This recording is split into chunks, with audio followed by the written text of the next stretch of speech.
与官家失了和气。孙堂主，你说是不是啊？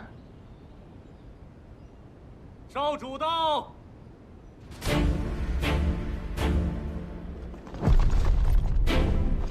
参见少主。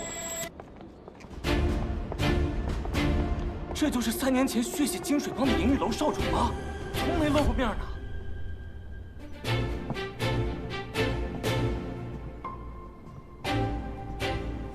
阿强，他是银玉楼少主。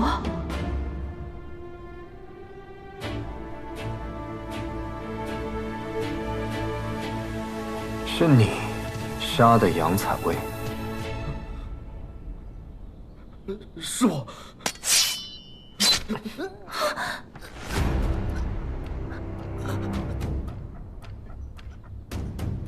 是你杀的杨采薇。是我。沉香主这几个手下，一个比一个贪生怕死，你竟这般有骨气的出来硬扛，看来是被人拿捏了短处。那你可就得想清楚了，到底是得罪了他们危险，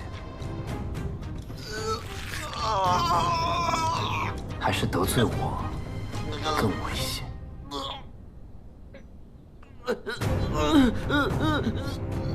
少主手下留情，听我解释。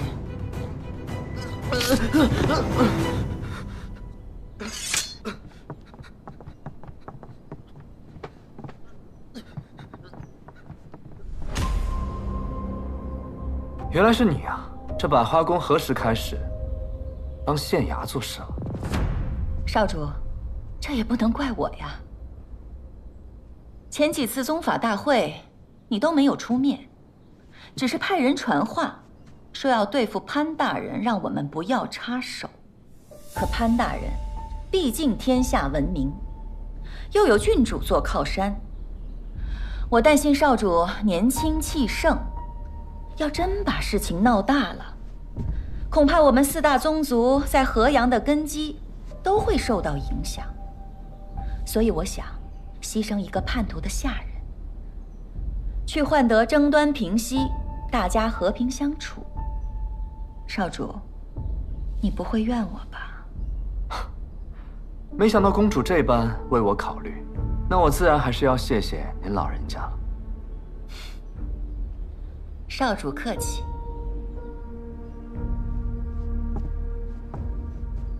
4大宗族同气连枝，你我之间的事，回去再说。而现在我正好有点私事，要与潘大人相谈。糟了，阿强定是认为我被潘越杀了，怎么办？没想到，你就是银玉楼的少宗主啊！怎么，和潘大人想的不太一样？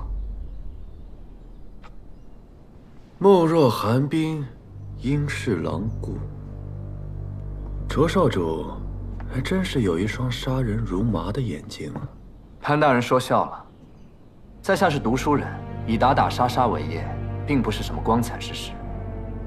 不过，杨采薇对我有救命之恩，我发誓报恩，她却因你枉死。今日无论如何，潘大人必须要给我一个交代。所以你在生死方示警，是想等到今天亲自动手？当然，不亲手杀你，又怎能消我同是挚友之恨？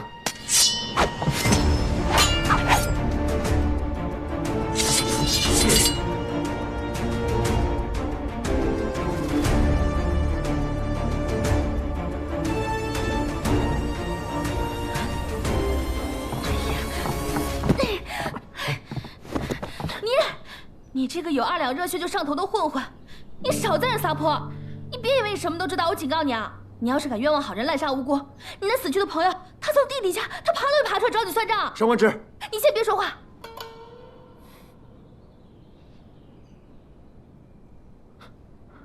给我闭嘴！你这个只有2两热血就上头的小混混，再不给你包扎你就死了。你刚才说什么？你这个有2两热血就上头的混混！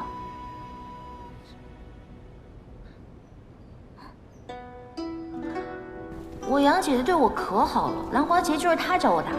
上官小姐来找我买首饰，一来二去就认识了呗。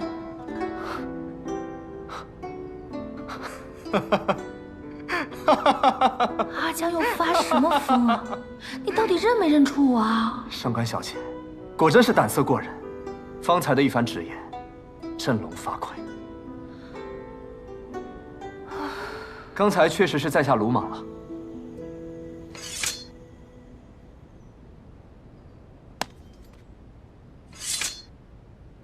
不过，上官小姐，你说在下冤枉好人，难道是已经知道这幕后真凶是谁了吗？没错，那日去生死坊，我跟潘大人就是去抓凶手的，秘而不宣，那是因为怕打草惊蛇。就算你不信潘大人，你也得信我吧？上官小姐的话，我自然是信的。少主，上官者和潘越是一伙的，他的话不能信。我说了，我信他。既然凶手已死，我与潘大人的7日之约就算了了。不过大人可要记得，你还欠我一件。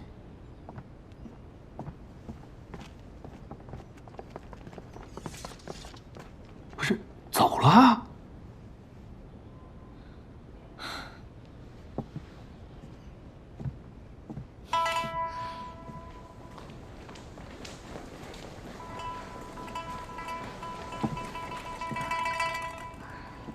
哎呀，搭这么大个台子，一点响都没有，没意思。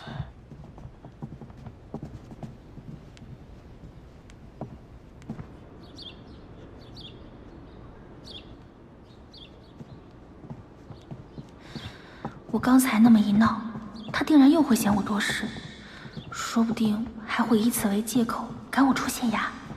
不行，我得想想办法，先发制人。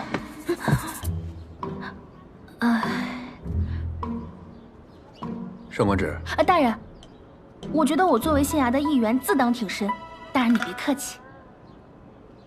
县衙有那大人遭够，我要是袖手旁观的话，那岂不是辜负了大人当初愿意让我进县衙的好意？刘捕快，你说是不是啊？是，上官小姐，您今天是虎胆雄威啊！为了咱们大人的颜面，也为了县衙上下的安危和尊严，我们必须得舍命一搏啊！上官小姐临危不惧，救县衙于水火呀，简直是一女当关，万夫莫开。哎呀，令我等佩服的是五体投地呀！我当时说什么来着？啊，我说什么来着？邪不压正嘛！你别看他银玉楼他狂还能狂得出咱们上官小姐和潘大人的手掌心儿吗？是，严重了，严重了，严重了。如此说来，我还应该谢谢你了，是吗？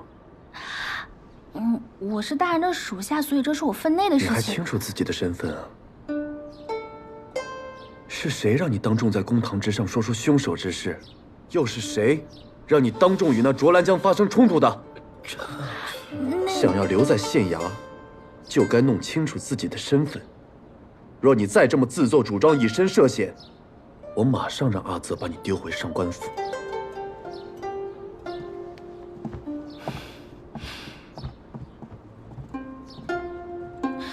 意思是他不计较了。多谢大人。派人盯着他。大人这是担心上官小姐的安危？公然顶撞银玉楼少主，他若出事，我如何与上官兰交代？哦，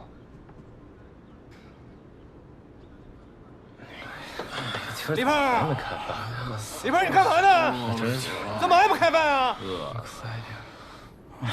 嘿，李胖，李胖，干什么呢？李胖，你饿死不成啊？哎呦，我去好了！哎呦，这是怎么了？这是？去看一下，去看，走。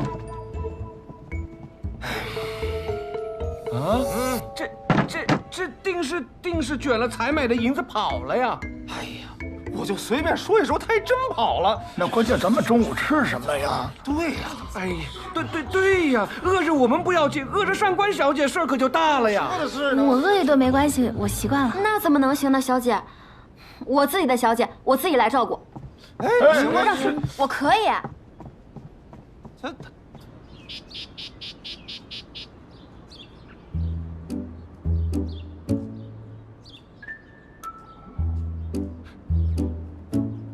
不是，陈四儿，看着比那李胖做的强多了。这看起来是不错，这不知道吃起来是什么感觉。哎，那你替大家尝尝。我来试试。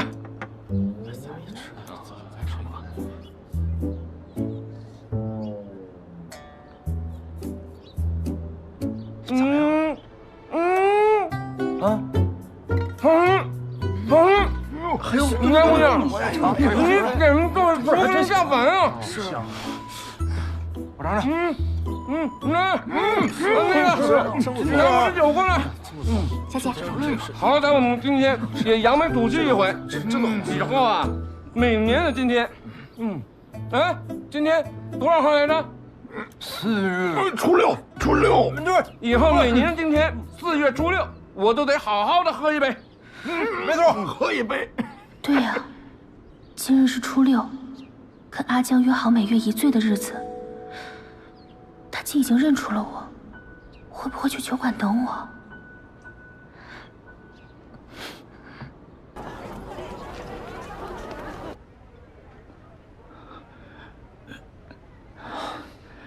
周少主，这个是10年陈酿的黄蜂，您慢用。不必了。少主，这是小店最好的酒了。我以前喝什么，现在还喝什么。还有，以后不要叫我少主，就当做不认识我。是。回来，酒拿走。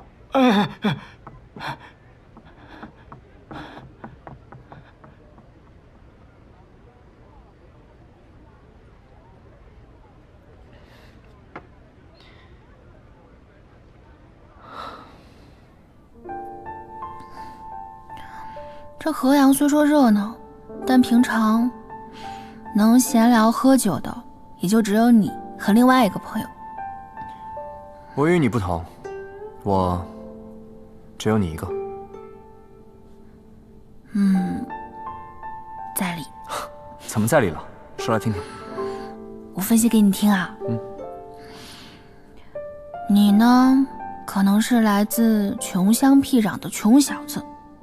哦，不对，也有可能是寒门庶子，读了几年书就想出来闯荡江湖，可惜呢一事无成。你身无所长，但听说河阳遍地都是机会，你就想来这里闯出个名堂。但可惜啊，这河阳跟你想的不一样，这里是一个罪恶之城，这里的一切呢都由4大宗族把持着，你没有门路，没有人脉，就更难混出头了。混到现在一无所有，但是呢，有债主，有仇家，每天躲躲藏藏被人追杀，所以你到现在啊，仍然是孤家寡人一个。嘘，你小点声，被人发现我是义庄的收尸人，这顿酒咱们就喝不清净了。我分析的怎么样，对不对？算对吧。这江湖险恶，我确实无人可依。你既然无人可依，为什么还要在这厮混啊？这不是还有你吗？每个月可以陪我1醉的好朋友。好朋友。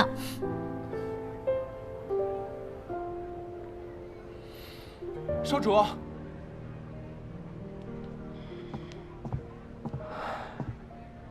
少主，你果然在这儿。何事？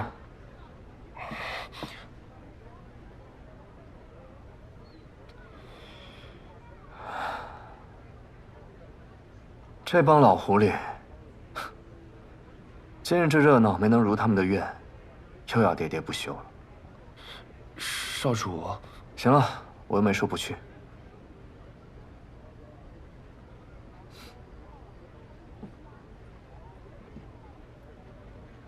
小二，哎，这壶酒留着，一会儿自有人来喝。公子，这壶酒凉了，我给您换壶热的吧。他说过，酒凉沁人心，就这么放着吧。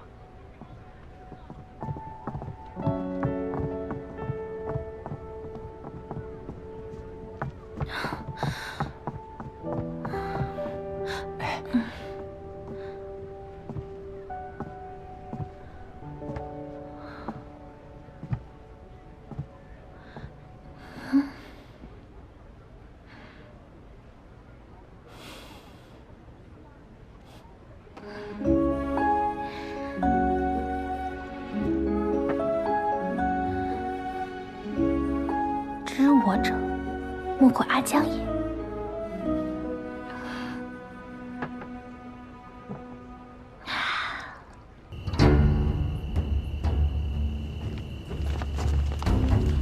少主，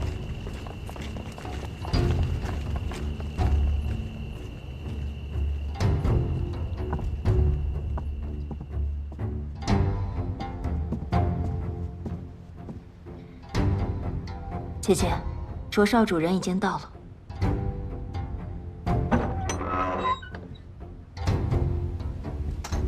各位前辈，什么事情非得让我来啊？这白天还没见够。你白天不是说了吗？自己家的事儿回头论。所以啊，我们想问问，你对潘越的指控也不了了之了，你这打的什么算盘呀？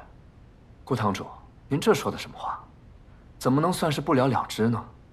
今天案子不都说清楚了吗？不妨问问我们的蔡方主，这前几日潘越大闹生死坊，竟能全身而退，你准备如何？只要潘越不找我麻烦，我生死坊便不再与他为敌。去！那你生死坊不开生死赌局了？你传出去怎么好意思说四大宗族之一？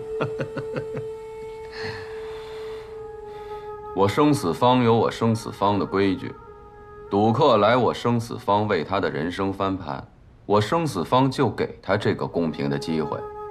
人家赢了，我们就认，这就是规矩。哼，你以为我们生死坊像你们积善堂吗？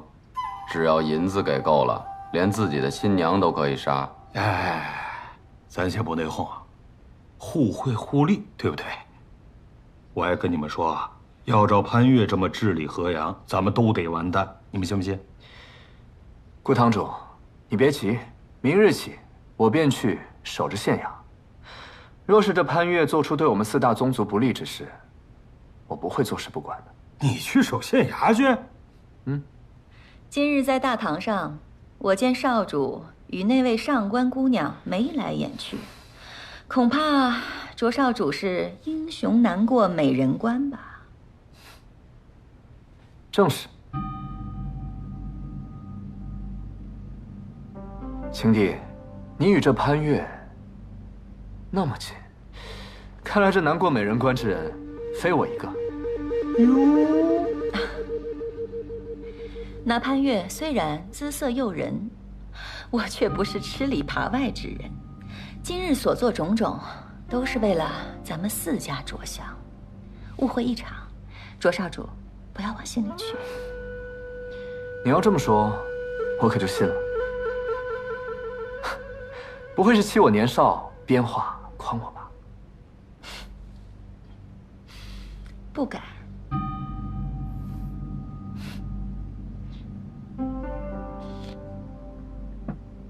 行了，我回去睡觉了，各位自便吧。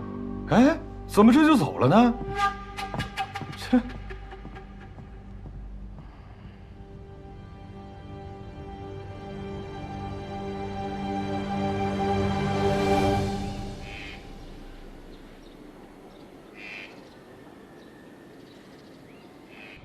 杀手在临死前还要试探我究竟知道多少，应当是4大宗族其中一家的亲信无疑。公子，蔡生没有嫌疑吗？蔡生若是为了阻止我查案，根本没有必要闹出那么大的声势，更不会守约任务离开。看那杀手的反应，也应当不是银雨楼，但尚不能完全排除。青帝亦敌亦友，动机叵测，只有季善堂没有打过交道了。阿泽，你派人去盯一下，看看季善堂最近有什么动静。是。等等，上官芷怎么样？他，昨日一个人出去喝酒了，一路上都很安全，没什么异常。去吧。是。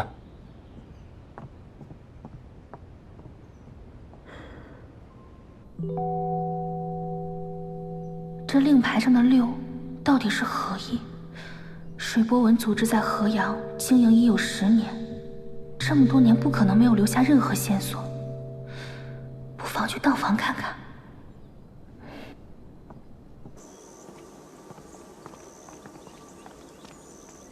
大人，你还真是执着啊。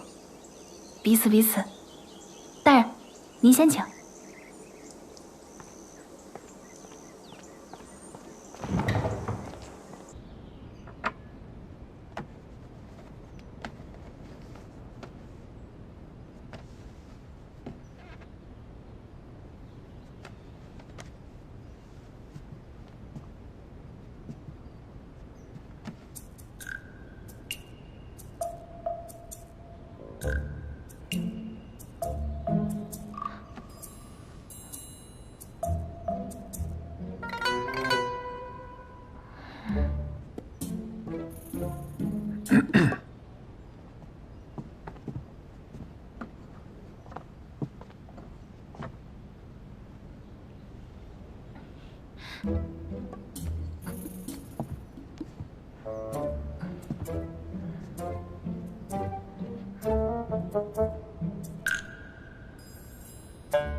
里的中秋月饼是嫦娥仙子亲手做的，吃了就能飞到天上去，到底是不是真的？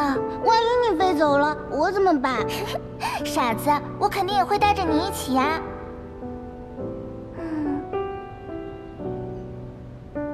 怎么没感觉呀？皇上驾到！快跑！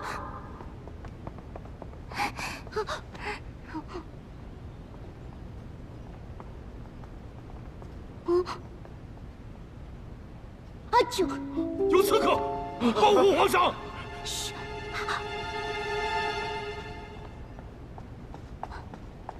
月儿，玉饼是我偷吃的，皇上要砍你就砍我的头。不是潘越，一人做事一人当，玉饼是我吃的，皇上要砍就砍我的头。侄子年幼无知，请皇上恕罪，请皇上恕罪。青梅竹马，天地良缘，何罪之有啊？朕便赐婚你二人，结潘阳之好，定三生之盟。谢皇上。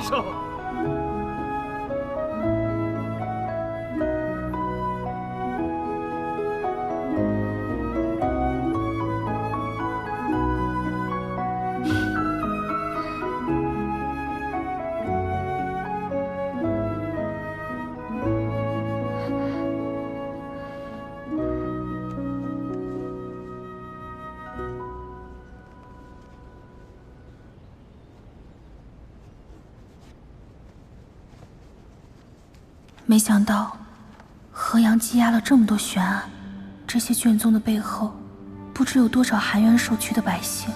正义不伸，公道难明，百姓如生在长夜，似釜底有余。待查清水波纹一事，待抓获幕后真凶，定要还好人一个公道，定要让坏人付出代价。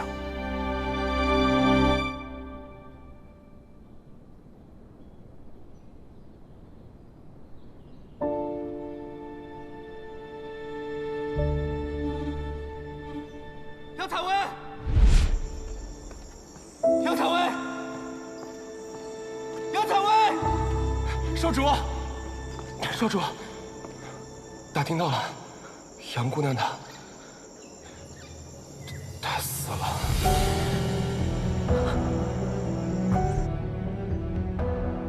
杨采薇为何会变成上官芷？我不在的这段时间里，你到底发生了什么？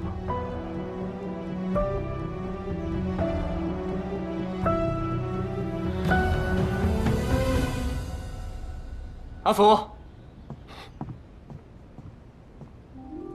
少主，有何吩咐？去帮我准备一些东西，金100两，银500两，锦缎100表里，绢40匹。对了，多准备几盒丽香膏。少主，你准备这些做什么？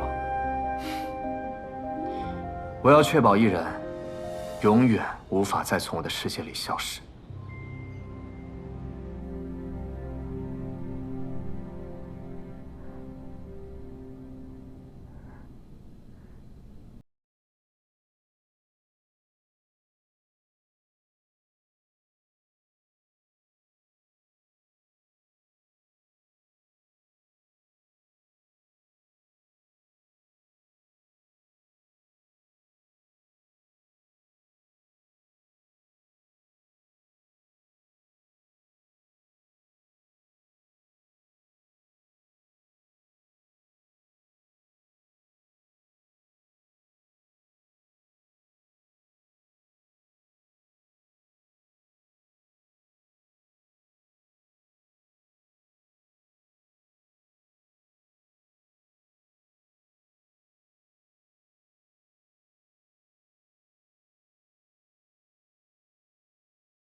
灯会暗。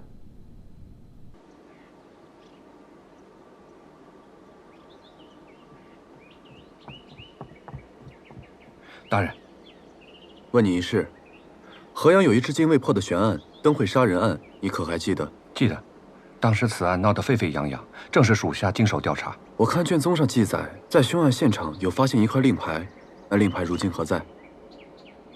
那块令牌被人偷了。偷了？啊！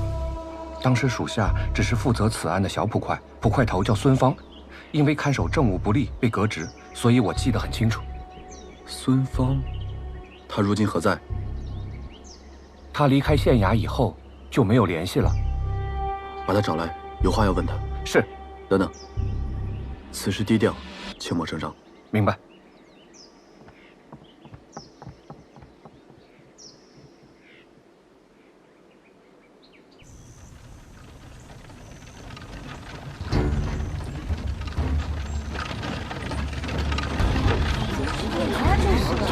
他们是阴雨楼的人，这怎么又跑到县衙了？不会又来找潘大人麻烦吧？找麻烦应该带家伙来呀，我怎么感觉他们是来送礼示好的呀？看那个，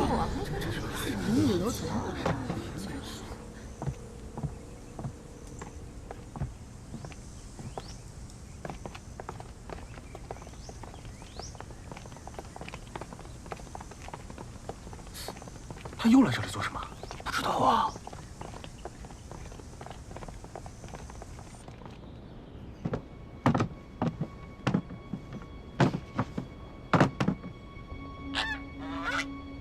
少主，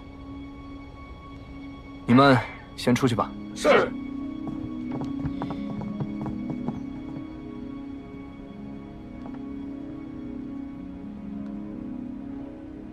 阿福，把桌子往外拖一下。是。就这样吧，阿福，你也先出去。好。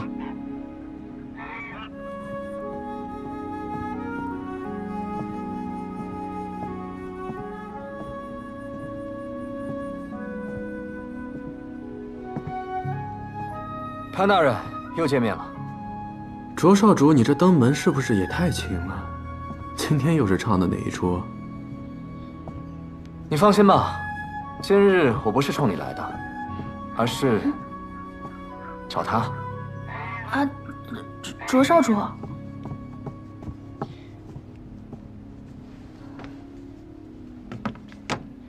昨日上官小姐临危不惧的身姿，令我见之不忘，思之如狂。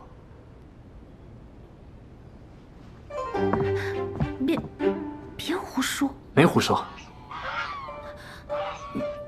那个，卓少主，咱们俩呢也就见了一面，你这样实在是太突然了。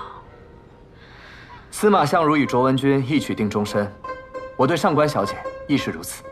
啊？阿江，你葫芦里卖的什么药？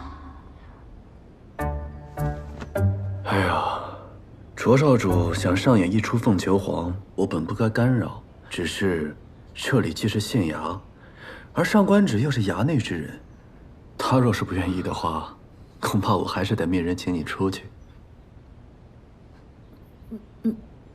那个，倒也不必。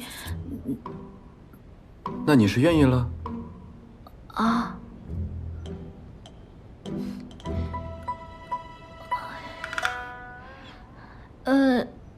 卓少主，我跟你呢虽然也是一见如故，但是我上官芷对感情比较喜欢那个，细水长流。咱们先做朋友，多了解了解，其他再说嘛。好，上官小姐愿意给我这个机会，我也是受宠若惊。上官小姐，你从京城而来，河阳很多好吃的，定是还没有尝过。这是我们河阳有名的丽香糕，你不妨先尝尝。那真是太好了，看了一晚上卷宗，还没吃早饭呢。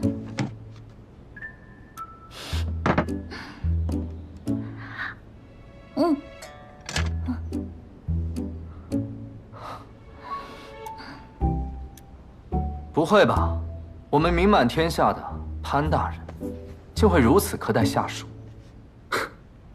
自是比不上卓少主笼络人心的手段啊。不过这里既是县衙，那自然有县衙的规矩，当然不是些寻常的江湖帮派可比的。谢了。潘大人，你误会了，我对你，还有这个县衙，是一点兴趣都没有。我是怕自己心爱之人在此受委屈，我去给你拿水。对了，卓少主前几日在公堂上说，杨采薇是你的救命恩人。他没和你说过？看来他对你还是有所保留。他既然答应嫁给我，那我们自是两心相悦。会不会是你对他来说无足轻重呢？这很难说吧。哼。唉，杨采薇啊，杨采薇，若是你泉下有知，能否指点我一二？你到底是恨他还是信他？需不需要我为你出这一口恶气？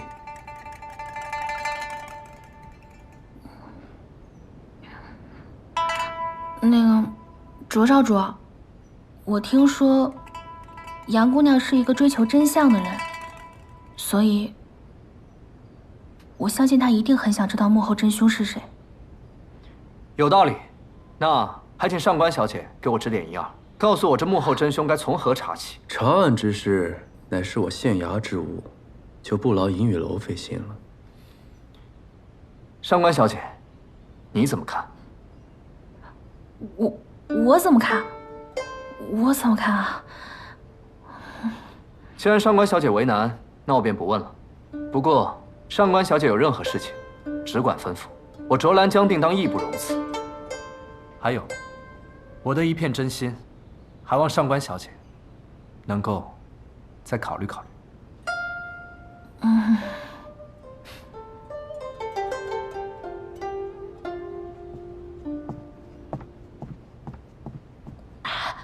我真不知道他今天来。你自己的私事嘛，你自己处理，只是莫要因私害公。还有，召集所有人，半个时辰之后在这里商议案情。啊！什么乱七八糟的，把它收了。啊，我收。还有半月，便是夏至。听说河阳以往都会在这一天举办灯会，万人空巷，蔚为壮观。不过，因为5年前的一桩悬案，这个灯会因此取消，殊为遗憾。今年是我来河阳的第1年，我打算彻查此案，给河阳的百姓一个交代。大人，前任县令对此案已有定论，乃是恶交杀人，这旧案再提，恐有不妥吧？哦，旧案不能重提，这是哪儿的规矩啊？这没有这个规矩，只是什么？刘捕快，你难道还想继续敷衍搪塞吗？哎呀，不敢！大人要查此案，小的一定肝脑涂地。上官芷，把卷宗记录跟大家详细的讲述一遍。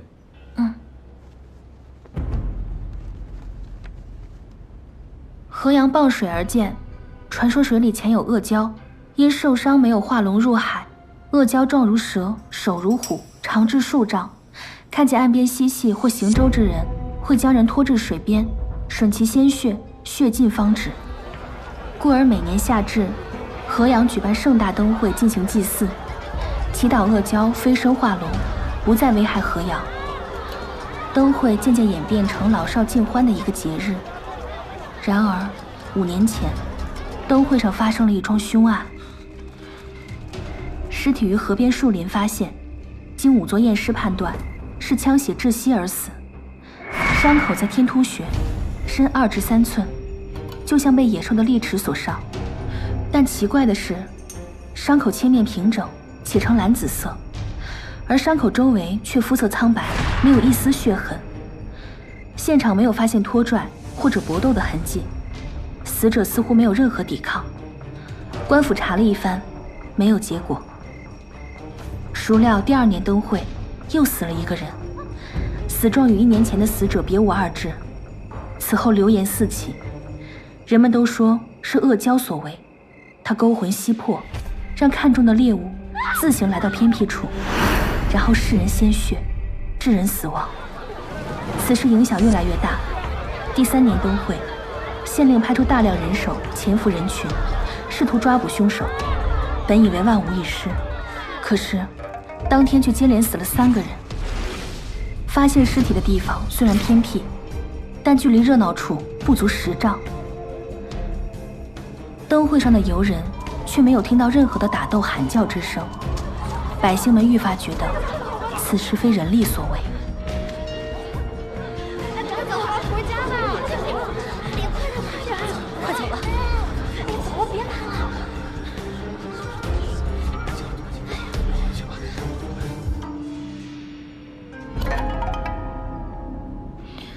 从那之后，恶蛟嗜血的说法也就甚嚣尘上。去年开始灯会停办，案件的调查也不了了之。大人，这个事儿我能证明。当年在案发的时候，既没有明确的动机，也没有确凿的线索，整个案件特别诡异，这确实不像。行了，我不相信所谓恶交杀人这种无稽之谈，如果有，那更好，扒了他的皮，做成灯会上最醒目的天灯。还愣着干什么？分头去查问死者的家人、证人，还有报关者，再查看卷宗有无遗漏的线索，然后回来汇报。是。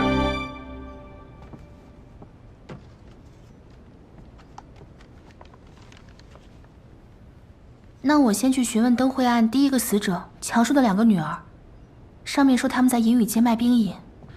哎呀，你说说这，没法整。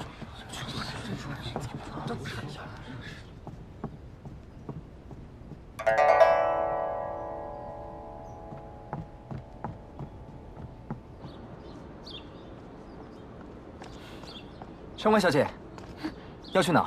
我载你一程。阿江，没想到还能活着见到你。我也没想到，还能听到“阿江”这2个字。今日你没有生气吧？我为什么要生气啊？我以为你会怪我擅自上门打扰。哎呀，我知道你就是想让大家都看到我上官只是有你银宇楼少主罩着嘛，让他们别欺负我，对吧？你懂就好。但是你以后别搞那么大阵仗了，那不知道的还以为你真对我一见钟情呢。如果是真的，你可愿意？啊？开个玩笑的。这种玩笑不能乱开的。对了，你的脸到底是怎么回事？这件事情是因为上官芷，她为了嫁给潘越。阿江挺好。对了，你还没说呢，你为什么瞒着我装了3年的小混混呢？我还这么年轻，还没有到回顾往昔的时候吧？快说。3年前，我爹被金水帮暗算，我从京城回到河阳，接掌银宇楼。那是我这一生最黑暗的时光。为了保下我父亲打下的基业，我逼着自己成为冷酷无情的少主。丧父之痛，无人可受，甚至连一滴泪也不能流。直到那次受伤，我遇见了你。虽然说你把我当作喜欢打架斗殴的小混混，但是你，只有你，愿意跟我做朋友。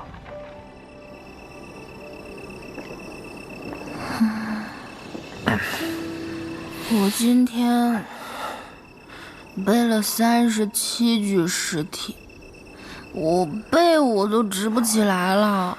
回来的路上，还有一群小孩跟着我，一直用石头砸我。本来呢，我以为这些年我也习惯了，日子嘛，总是喜乐少，辛苦多。这不就是普通百姓的日子吗？可是有时候吧，还是堵得慌。都一样。我曾经以为，我堂堂男子汉大丈夫，就应该锄强扶弱，纵横江湖。可是睁眼一看，除了阴谋算计，就只剩下你死我活。活着怎么就这么难啊？老天爷，你可真会玩啊！你说，我给他们的亲人入殓下葬，为什么他们还要辱我骂我？为什么呢？为什么我身边的人，除了怕我，就是算计我，还要杀我？去他的李老板王掌柜，去他的银宇楼，进水吧！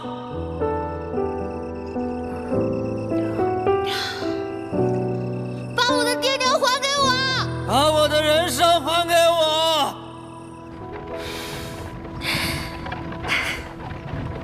遇见你以后，我才重新开始笑。杨采薇，你是我生命中最重要的人，但是你也太不把我当朋友了吧？什么意思啊？我怎么就不把你当朋友了？那你在酒馆遇见了我，为何不等我酒醒之后与我相认？难道在你心中我比不上那个小骗子？不是啊，你跟小生都是我朋友，只是因为那件事情它牵连重大，我不想把你们俩也卷进来。要不是找不到师傅，连小生我都不告诉他。我这条命就是你救的，为你再死一次，又有何妨？哎呀，我说你能不能别老把死挂在嘴边，盼我点好行吧？也盼你自己点好啊。知道了。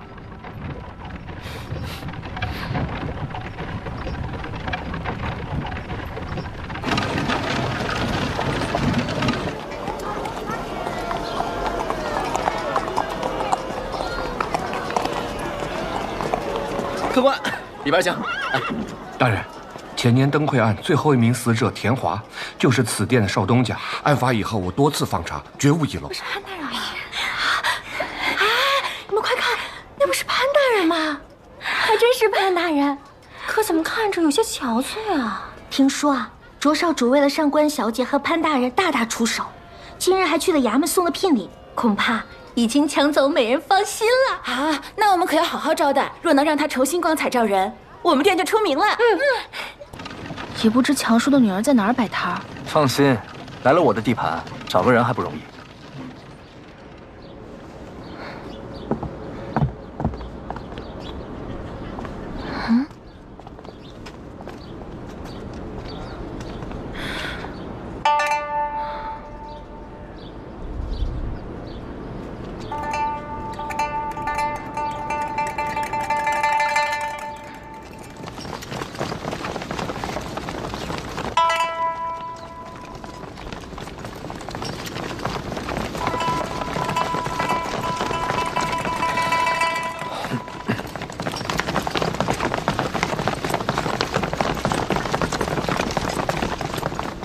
银雨街堂主赵乾，携手下弟兄，恭迎少主大驾，恭迎少主夫人大驾。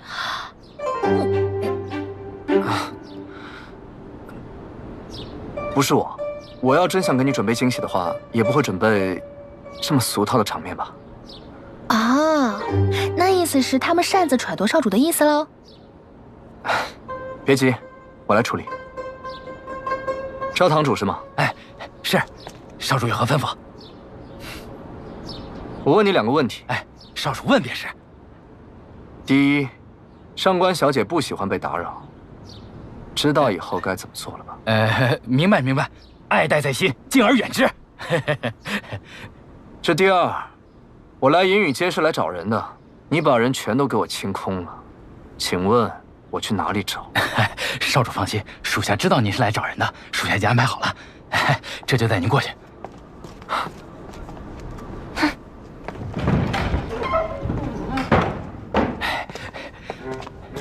回少主，银雨街摆摊的小贩都在这儿了，我亲自派人抓的，一个都跑不了。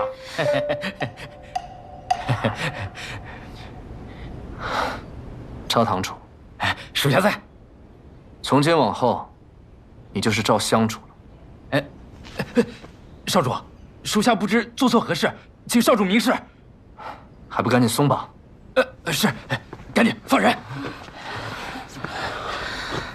事已至此，解释清楚吧。那个大家别害怕，我们没有什么恶意，我们就是想找个人。你们这儿谁是卖冰饮的三姑娘啊？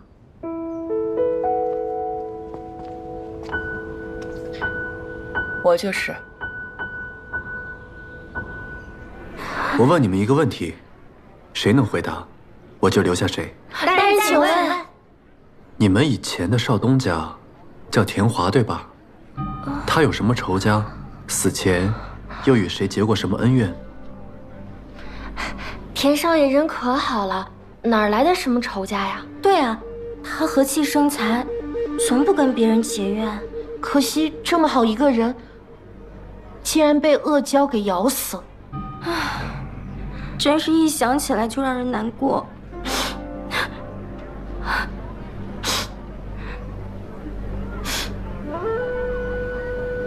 就这些？就这些。大人可想好了要选哪一个？就你了。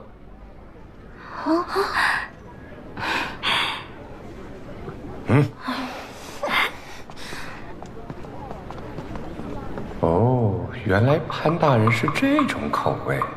点什么头啊？还有你。什么？躺下。这位是卓少主，这位是上官小姐，他们问你问题，好好回答。姐姐，他要吃了我。你别怕，他逗你玩呢啊。这是蜜饯，送给你吃。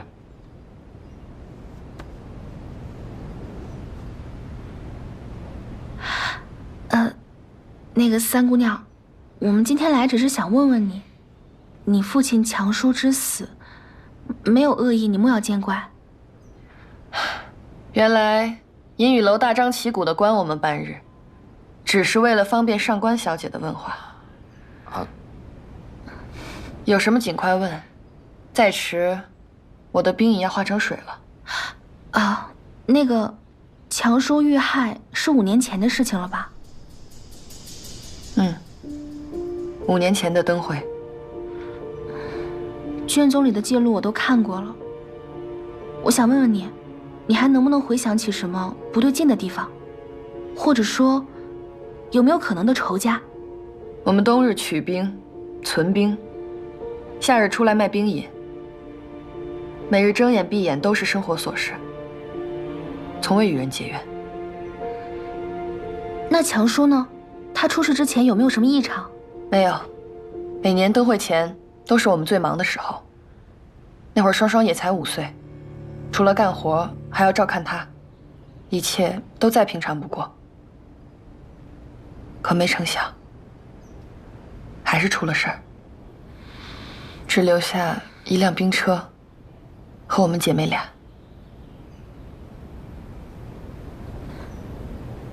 想问一下，强叔的尸体葬在哪里？我想去看看。没有尸体。为什么？我爹下葬后没几天，他的坟墓附近出现了一些动物尸体，伤口跟我爹的一模一样。我把这事儿上报县衙，他们根本不理睬我。但后来几年都会接连死人，那些人的坟前无不如此。我们越来越害怕了，恶蛟伤人的事儿也越传越邪乎。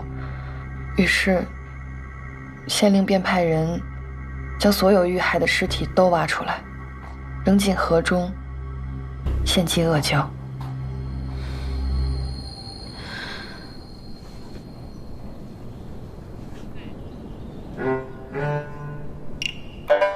大人，力度可好？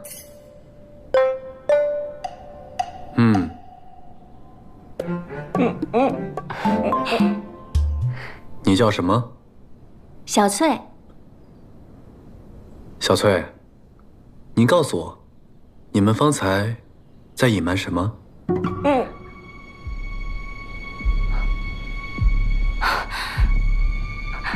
没有啊，大人何出此言？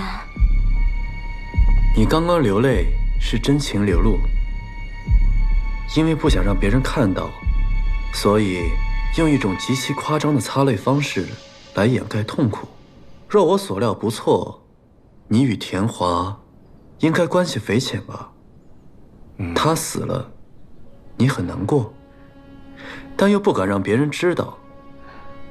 我说的对吗？这里没有其他人，你可以放心告诉我。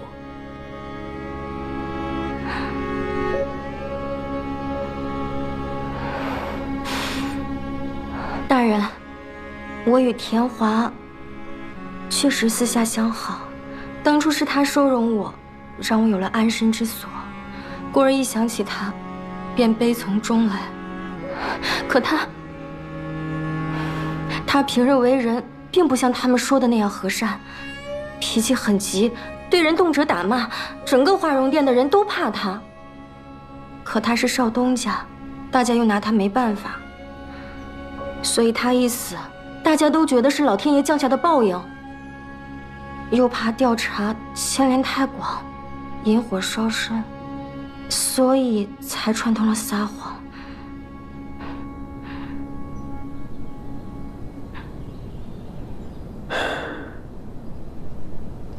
哎，大人，大人，你有没有觉得我容光焕发了？去案发现场。啊？哦，好嘞。坟前怎么会出现同样死法的动物尸体？这事是越来越诡异了。事出反常必有妖，此事八成是有人捣鬼。我们这样查下去收效甚微，不如我去找其他3家打探一下，看看他们是否知情。你这样打探有用的话，他们也不会在河阳隐藏10多年，反而打草惊蛇。10多年？嗯。我爹娘的死，可能跟他们也有关。你放心，我一定会将这些人揪出来，还你一个公道。走吧，我们好久没去喝酒了，今日我请你。我还要回去复命呢。误不了事的，走了。姐姐。谁？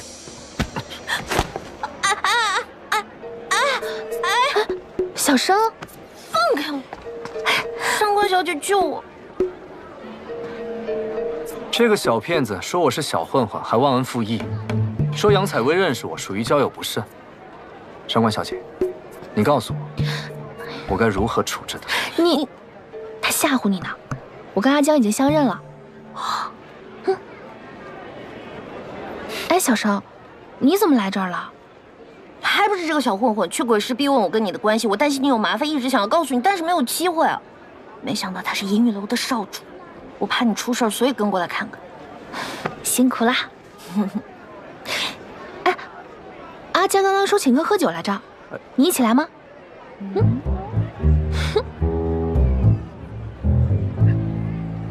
瞪什么瞪啊？我姐姐让我去的。走啊，姐姐。走。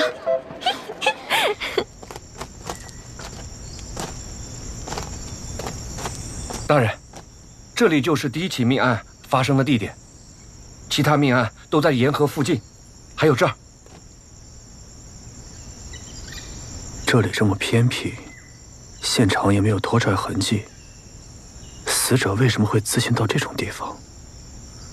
我们也都觉得特别怪异，若不是恶蛟闹妖，实在无法解释啊！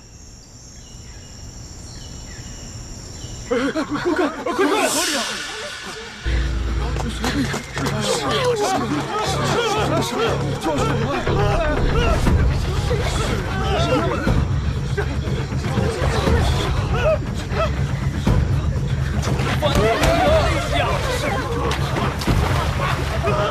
你去救人，我去追那怪物。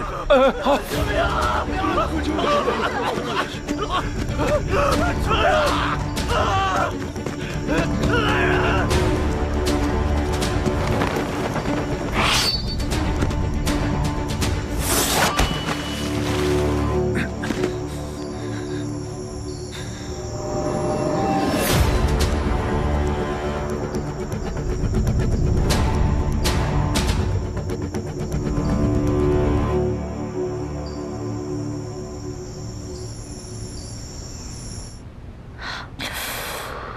下手真狠，怪不得人家都说银雨楼的少主昨夜就开始引人血。姐姐，我跟你说，不管他出于什么目的，你一定要小心他，他肯定不是什么好东西。哎呀，他不是你想的那样，那些传闻都是道听途说的。什么道听途说？我10年前就在鬼市做生意了，每天赚那点钱，我还要给他们银雨楼交月捐。哎，有一次就差了几个铜板。他们带人把我的摊子全都给掀了，东西全都给砸了。你说他作为少主，他不知道这事儿？我才不信，鬼信啊！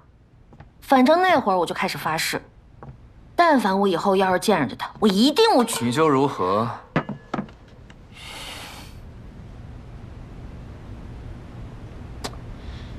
怎么，只敢在背后说人是非？当你面我也会这么说。我要教你做人，给你好好上一课。哇！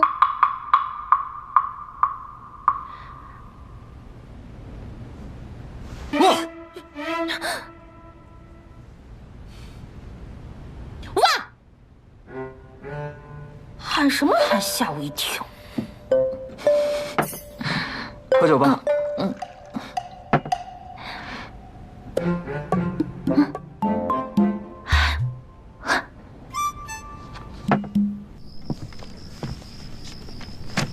大人，这个是我们今日调查案情的汇总，请您过目。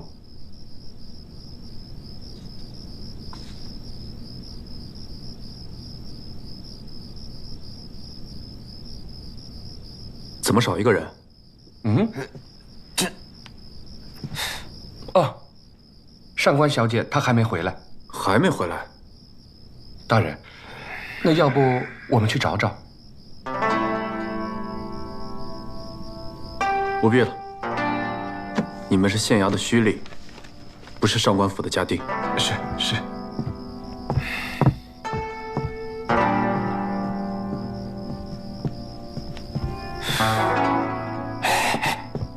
这什么意思啊？这潘大人不都跟上官小姐和好了吗？怎么又这样啊？老弟，不知道了吧？这叫避嫌。但毕竟卓少主已经对上官小姐表过钟情了，说不定这会儿人已经被接到，被接到银玉楼做少夫人去了。哦。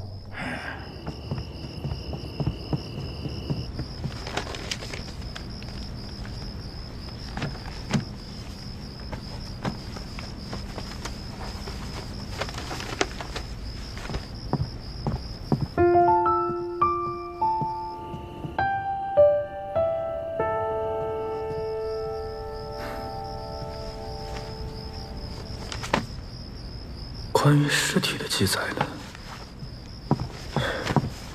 上官，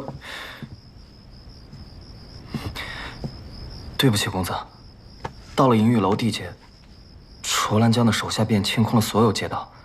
本来我还远远看着，但是入夜之后，上官小姐到了河边，便跟丢了。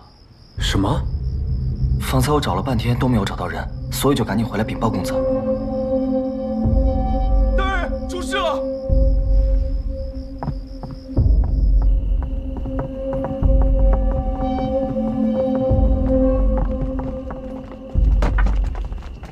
大人，这是今晚在河边发现的。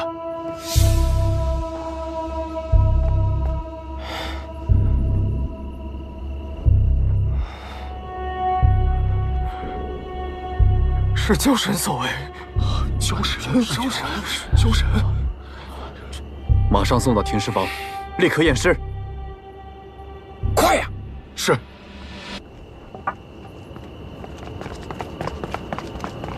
陈三。陈三，去呀！快去呀！是大人。刘不坏，对，召集其他人，马上把上官芷给我找回来。你去银玉街附近，阿泽去河边，我去银玉楼，分头行动。一有消息，立刻回报。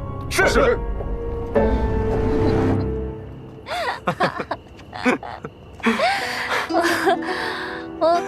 慢点。什么意思啊？你们还列队欢迎我啊？潘大人，这么劳师动众，你该不会是怕我把他拐走不成？少主，你先回去吧，也不早了。好，那你也早点休息。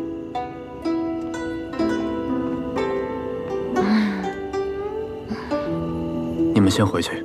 是。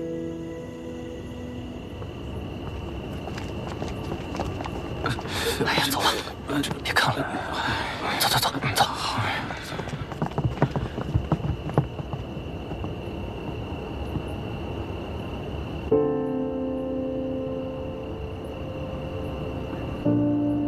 你喝酒了？一点点，就一点点，也没耽误茶。你看，这个是阿江帮我做的那个死者家人的笔录，你看看。小姐，看看啊，小姐啊，有卓少主做靠山，你在河阳自是畅通无阻，看来是我多虑了。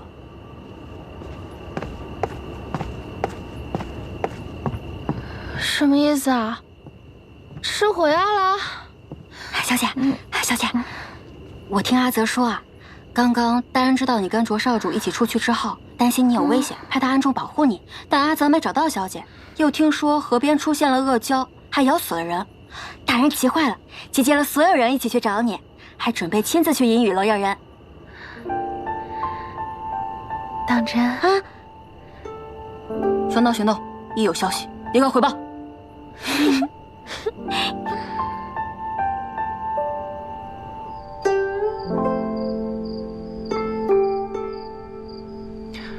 公子，你也太不小心了吧！刚长好的伤口又裂开，明日啊，我再给你多备些药。这个上官芷，只要碰上他就没好事。那也不能全怪上官小姐啊，她也是为了查案。你之前不是一直不喜欢他吗？什么时候开始帮他说话了？对呀，不知不觉当中，好像就对他讨厌不起来了，甚至还越看越顺眼，真是奇了怪了。一个人真的能在这么短的时间里，有如此的改变吗？你们听说了吗？昨天河里又出现恶蛟了。当然，我都亲眼看见了。那恶蛟张着血盆大口咬人，牙齿一根有这么长，又尖又利，还真是吓人呐。听说还死了一个人呢。这今年灯会还没办，那个玩意儿怎么就来了呢？哎，你们不知道，县衙要重查灯会案，必定是此举惹恼了恶蛟，出来显神通了。这可怎么办呢？哎呀，赶紧的吧，赶紧的吧。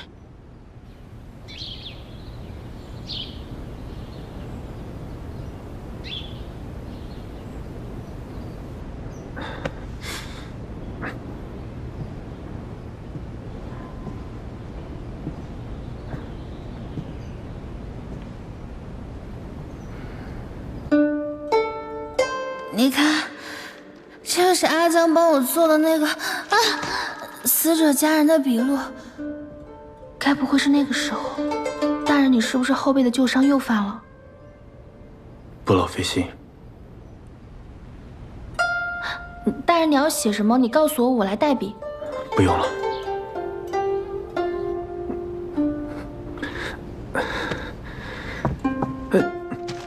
上官芷，你。文书代笔，本就是我的职责所。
反正我也是为了向上官兰交代嘛。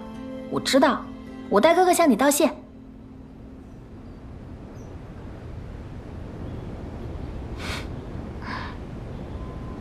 大人，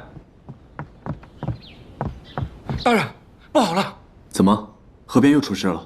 啊，不是，您还是亲自出去看看吧。跪请潘大人，莫要再查灯会案，触犯交神，天人共怨。潘大人，求你了！求潘大人了，不要再查了！潘大人，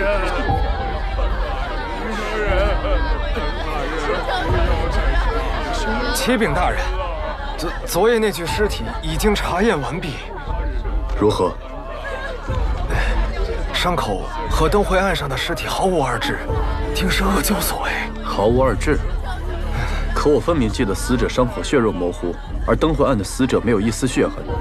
这小的推断，会不会是交神爷爷之前没人看着就把血吸干了，但这次有人看见，行了，就不用再推理了，下去吧。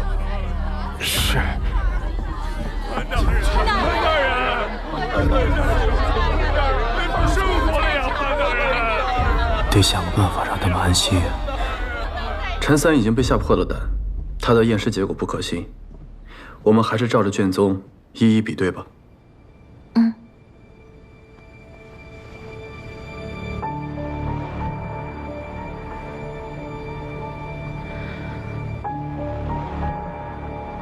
伤口位置跟卷宗所述一致，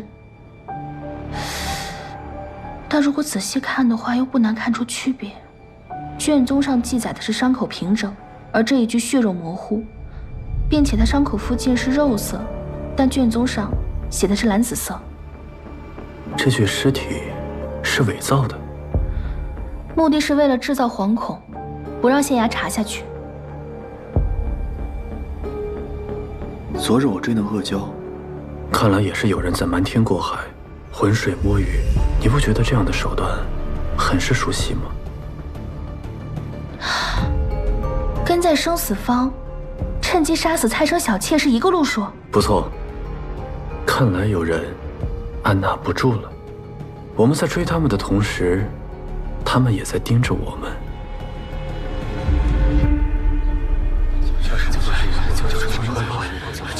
请我过来。大人，大人。陈三，旁人则罢了，你还是个仵作，不去查验尸体，寻找凶手线索，反到县衙里装神弄鬼。大人，不是小人不查，但这凶手是交神大人，你让小人怎么查？而且话又说回来了，我这么做没有半点私心，我都是为了大人和同僚们，不受天谴诅咒，是不是各位？是啊。大人，陈仵作说的没错啊，这人心不可背，天意不可违。大人，这恶蛟案啊，是万万不能再查了，不能再查了，大人。大人，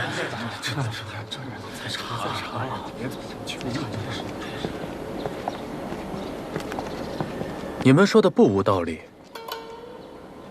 我也在想，若是一意孤行的这么查下去，恐不是良策。唉，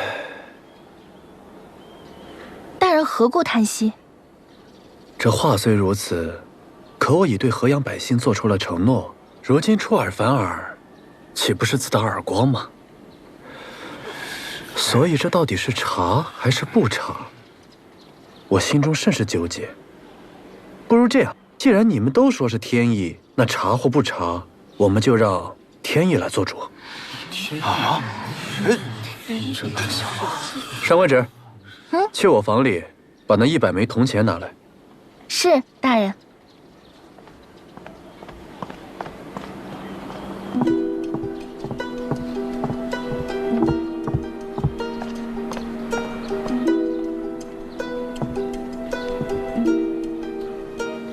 皇天在上，后土在下。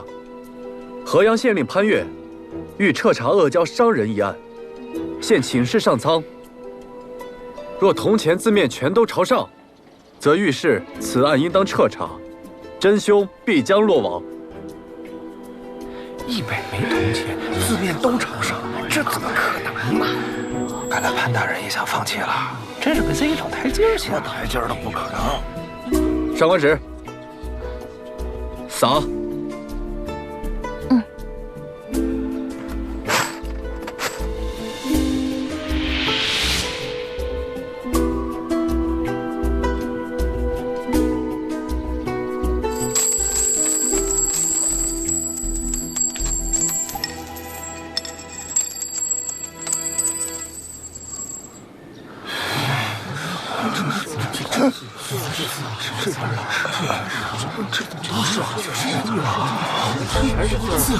全是字，真的，你看那个，都是字，这都是字，这全是字，怎么可能？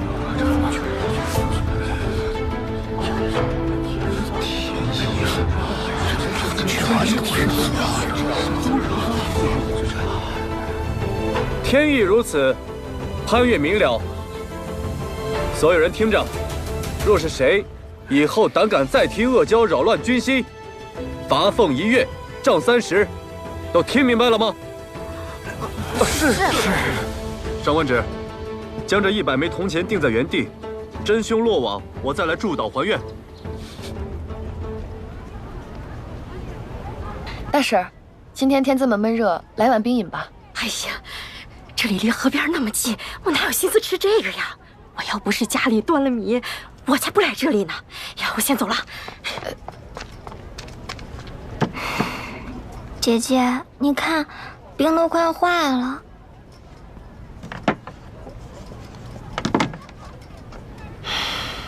听说这里的冰饮很好吃，是不是真的？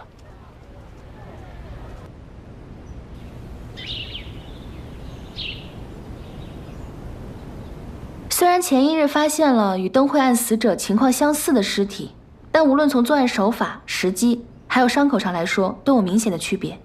应该是有人故意要干扰，所以我们还是要把注意力集中在灯会案上。经过这几日的查问，大家有什么想法，不妨说说。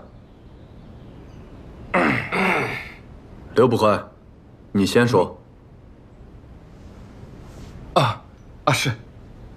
县衙上下重新排查了死者生前的仇人和过往恩怨，我们认真的、仔细的调查，发现有犯罪嫌疑之人都没有作案时间，有作案时间的都没有作案的条件，即使有动机杀一个人，也没有动机杀那么多人。从犯罪动机上来看，我推测，此犯罪嫌疑人应该是一个疯子。刘捕快，你这也太敷衍了吧！我都替大人不忿，嫌你能耐啊！刘捕快说的可能性是存在的，只不过严谨来说，凶手可能是神智正常但内心扭曲的人，他可能是为了某种快感或者某种执念而随机杀人，所以我们要做的是要找出死者之间的共性。共性？那大人有什么共性啊？哦，小的明白了，共性就都是河阳人，河阳开山捕鱼遭到天谴，所以，如果说凶手有执念，那他选择在灯会作案，说明灯会对他有特殊的意义。如果对他有意义的不是灯会本身呢？去把去年夏至发生的所有案件都找出来。对呀，如果夏至对他来说有特殊的意义的话，那灯会取消了，还是会有很多案子没有被爆出来。然后咱们找到共同点，僻静的小河边，受伤的天突穴，那就可以找到漏网之鱼了。老夫这就去。三儿，我怎么觉得上官小姐比我们几个还适合干这行呢？行了，一个女流之辈，她懂什么呀？无非就是擅长揣摩他人的心意罢了。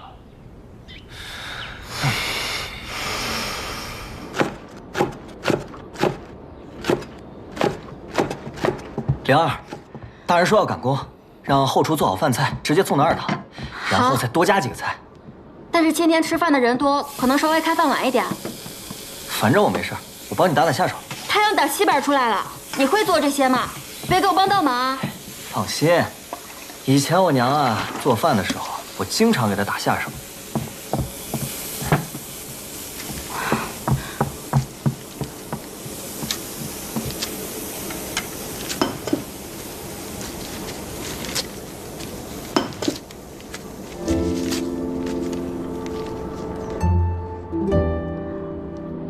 你看我做什么？没有啊。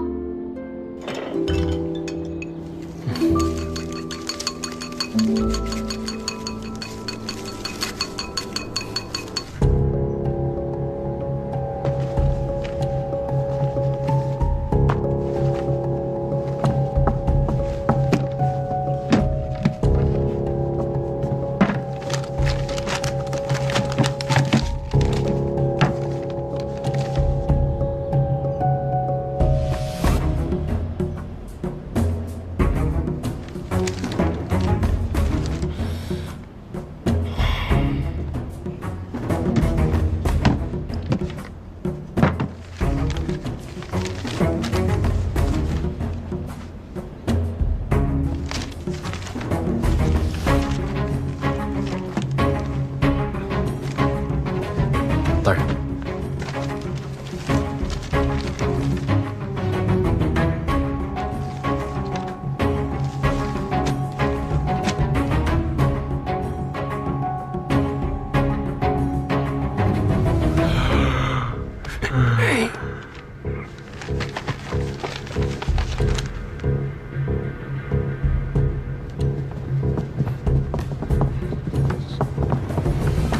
开饭了。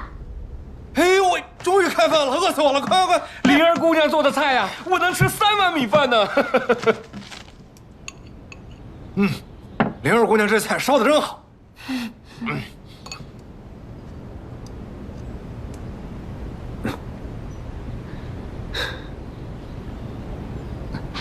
大人，你吃什么？我帮你夹。不用了，我不饿。不吃怎么行？不吃伤怎么好？难不成我还一直照顾你啊？我好不好跟伤有……快吃，吃。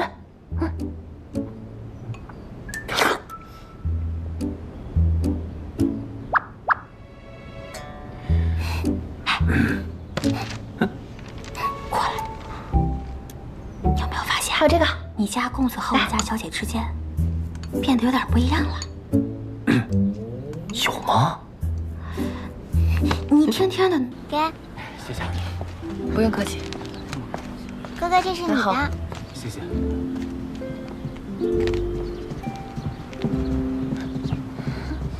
这个。给我也来一个。妹妹，给我也来一份。哎，谢谢。卓少主，这怎么回事啊？来。前2日害你和3姑娘不愉快，我过意不去，便跟她解释清楚了，还给了她些银两作为补偿，说是你的心意。不过3姑娘并不想白要，所以便包下了整个兵营，正好给大家打牙祭。哼。啊！过来吧。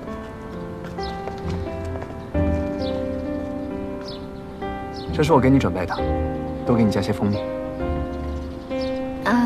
客气客气。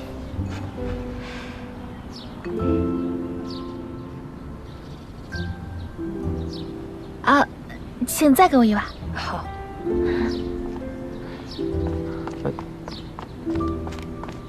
尝尝，可甜了。不用了。怎么，堂堂上官家大小姐在县衙当差，还要端茶倒水的伺候大人，这不合适吧？你也说了，上官芷呢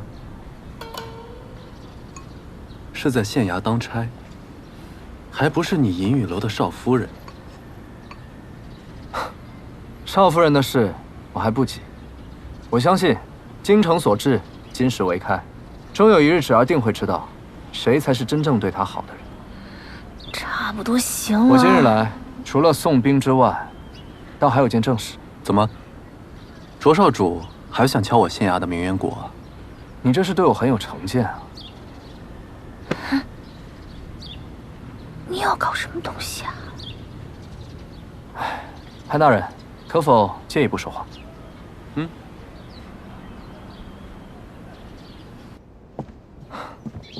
先前贸然状告大人杀妻，是我冒失了，还请见谅。卓少主言重了，有话不妨直说。那我也不拐弯抹角了。县衙要重查灯会案，我烟雨楼愿鼎力相助。看来河阳境内还真是没有什么事能瞒得过银雨楼啊。那大人与我合作，岂不是事半功倍？一桩旧案而已，银雨楼为何会如此上心？既然都说银雨照河阳，有人在我河阳境内搅动风云，我又岂能不过问呢？你说是吧，潘大人？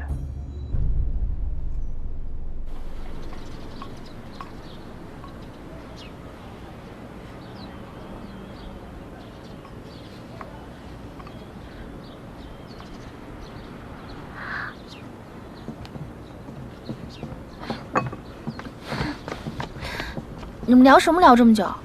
我一心一意想和大人合作，奈何他并不信任我，不领情。查案之事乃县衙之务，就不劳银雨楼费心了。无妨，我此番前来本就是知会一声，无论合作与否，这件事我银雨楼管定。好，既然如此，那就各凭本事吧。不是，是什么合作？你们到底在说什么呀？芷儿，我要走了，我送送我吗？看我做什么？又不是我的朋友，想送便送，不想送便不送。走吧。那我送一下。好。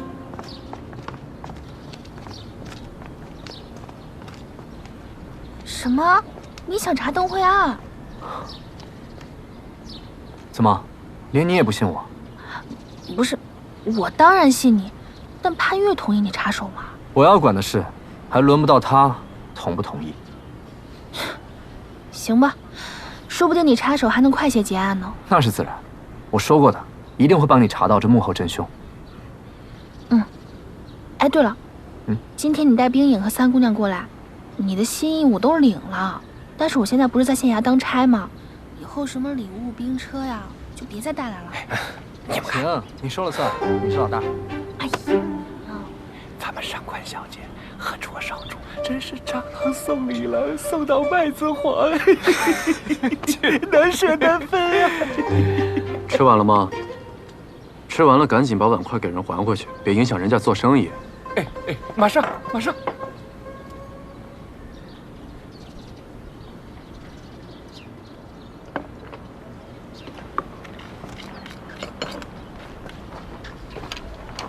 三姑娘，近来生意还好吧？会不会很辛苦？回大人，往年临近夏至都是我们最忙的时候，可自从出了案子，灯会停办，夜里出来走动的人少了，生意反而冷落了。所以，我们也十分期待大人能尽快抓到凶手，让一切恢复正常。姑娘，这个你就放心吧，我们大人啊，夙夜查案，连去年的案子都查，这个凶手肯定逃不出我们大人的手掌心，嘿嘿嘿，是不是？是啊。那最好不过。双双，快些收拾，让大人好好查案啊！好。三姑娘，冒昧的问一句，你跟你的父亲关系如何？就是普通的父女关系，跟别人家的没什么两样。是吗？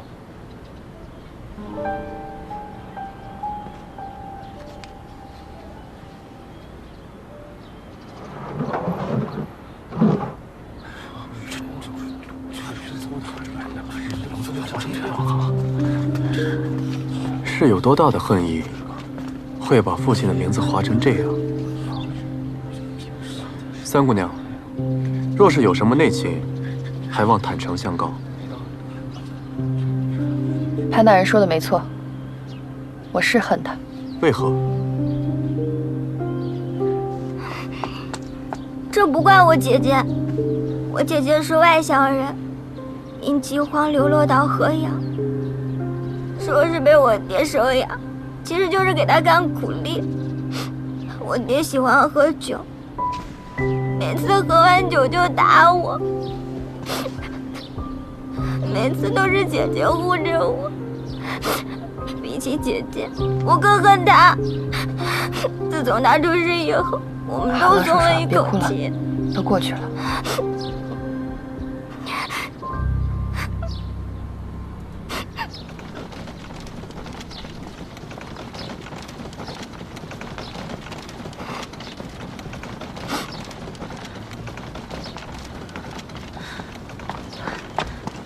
大人，你把人姑娘怎么了？哭得梨花带雨的。我知道了，我知道了。啊！大人，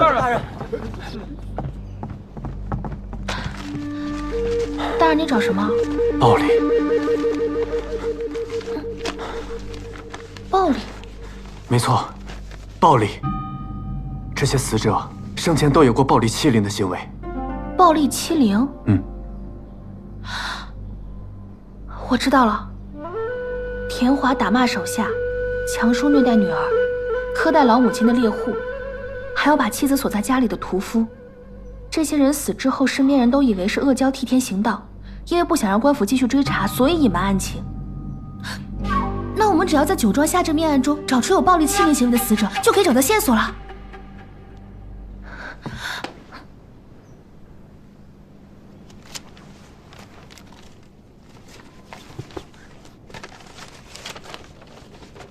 大人，这应该就是漏网之鱼。读。好。这个案子说的是，在河阳有一个死者，人称八爷，他逼手下的男童、女童行乞，被人发现死在河边的一个僻静路上，情形跟灯会案一致。我知道八爷这个人，他平日作威作福，如果每日小乞丐行讨不到一定的数额，他就会用缠满荆棘的木棍抽打他们。尸体能找到吗？他没有家人，身边只有几个小乞丐，他也死了，人就散了。所有人听着，翻遍整个河阳，也要把小乞丐找到。是。少主召见，不知所谓何事？最近这阿胶闹得人心惶惶，定是有人装神弄鬼。水路和码头都是我们银雨楼的地盘，好好的查一查，我倒要看看是什么人在捣鬼。少主，这怎么查呀？好好想想，如果我让你们做一只假胶，你们会怎么做？哎，我知道，这跟端阳街的舞龙相似。找骨头做牙齿，再用兽皮或者桐油布做胶身，然后体内找东西支撑就好了。赵堂主说得好，就这么查。百姓说看到阿胶口中的锯齿，查一查屠宰户，他们的骨头都卖给了什么人，每一根都不要放过。是。还有，听百姓议论，这巨蛟有水，身形似蛇，想必是有关节联动，应该是木笋或者竹片。生手定然是做不出来的，彻查我们河阳所有的木匠，还有篾匠。是。公子，你的伤看起来好很多了。这次啊，真是多亏了上官小姐照顾。大人，找到了吗？乞丐都是居无定所的，时间过了1年多，确实有点困难。再加上很多乞丐都有偷盗的行为，看见我们当差的就躲，真是难上加难呐。偷盗？他们偷了东西，一定会找地方换钱。你去当铺问过吗？哦，大人英明，一语点醒梦中人。小的这就去当铺打听。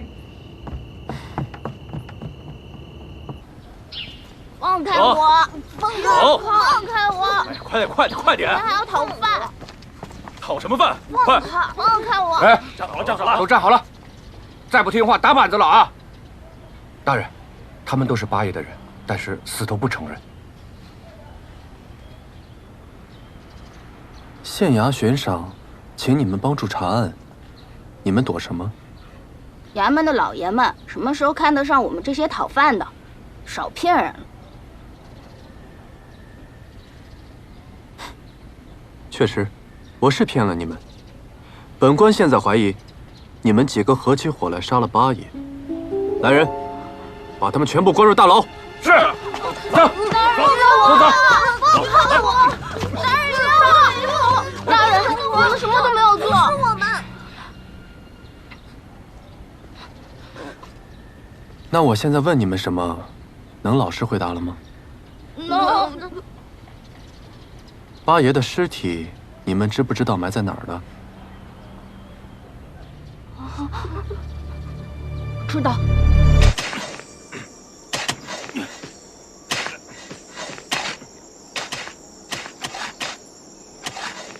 好久没有回到这种熟悉的地方了。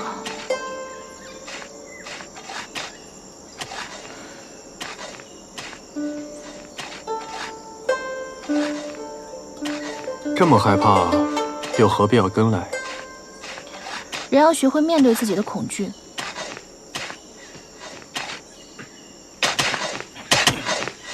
啊！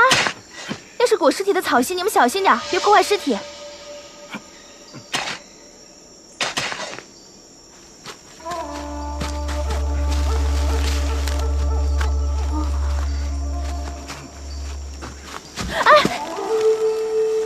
小心，你那边先落。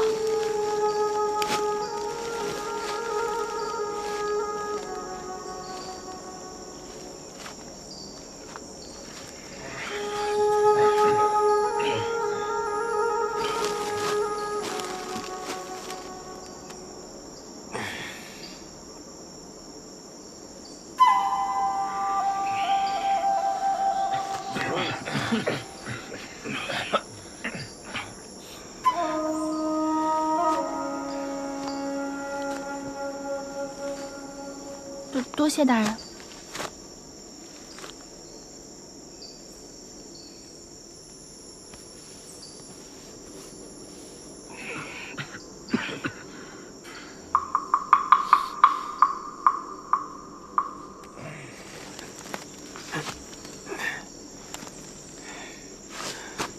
启禀大人，死者伤口的位置和深浅，和卷宗记录灯灰案的尸体一模一样，应该是同一手法所为。可还能查出什么别的线索？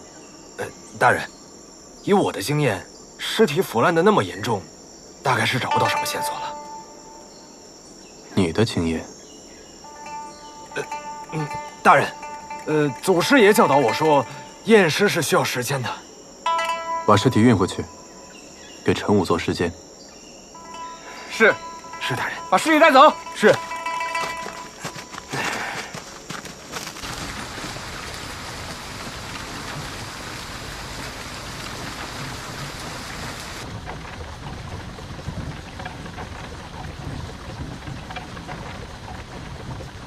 大人，我知道刚刚你那样做是让他们别嫌弃我，多谢。你顾全大局，保护尸体，他们嫌弃你，是他们不对。其实我倒无所谓，只要我不嫌弃自己就好啦。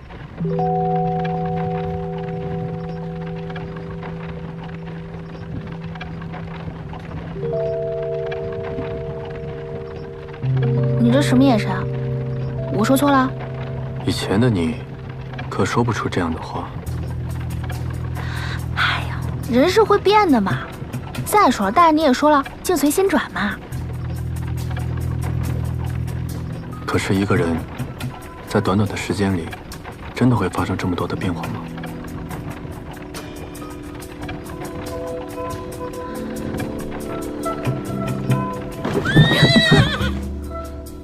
怎么了？没事儿，雨停了，我给马卸一下桌子。哎，雨停了，我们下去走走。好。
今天这菜真好吃啊！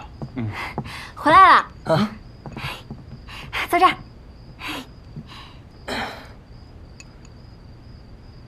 来吃。谢谢。刚回来？刚回来。去哪儿啦？没去哪儿。哦，刚路过一片果林，公子和小姐摘了一些果子，耽搁了一些时间。公子和小姐去摘果子啦？摘个果子，你这么激动干什么？你不懂，你想想，之前他们俩那个关系，那是坐在同一张桌子上吃饭都难的。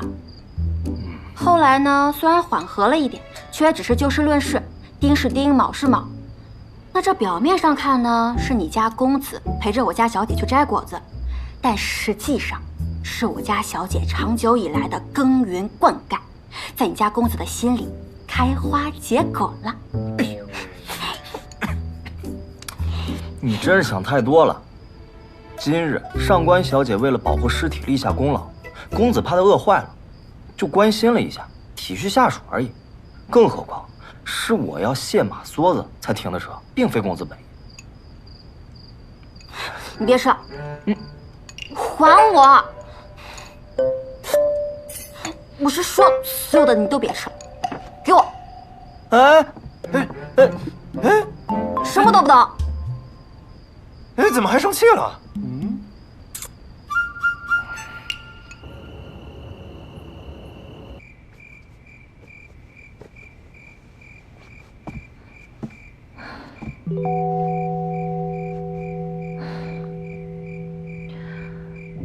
虽然你生前也不是什么好人，可你不该死得不明不白。今天我来帮你，你也得帮帮我，把你想说的都说出来。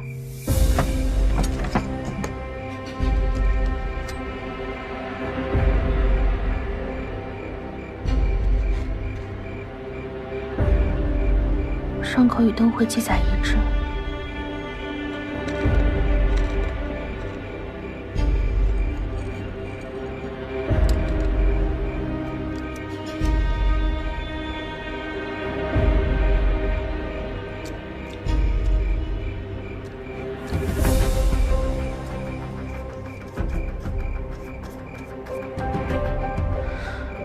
奇怪，若是猛兽的咬合，附近骨头一定会有细微的伤痕；若是被尖锐的利器刺入，在颈骨之处应有刺伤，怎么会没有痕迹呢？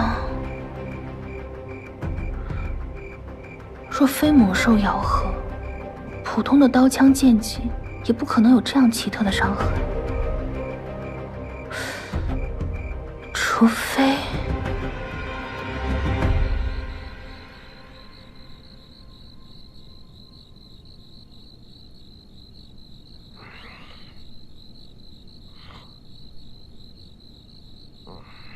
陈三，陈三，陈三，你这三脚猫的本领如何做我门徒？谁说话呢？谁说话呢？谁说话呢？谁说话呢？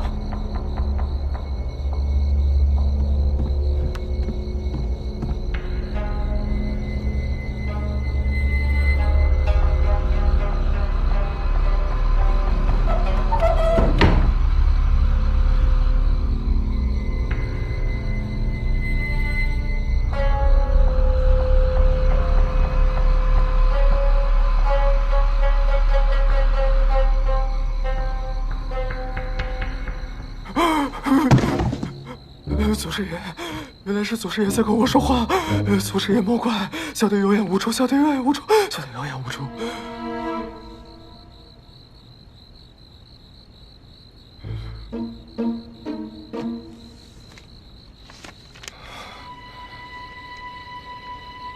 皮肉有伤，骨无痕，不是恶蛟乃恶人。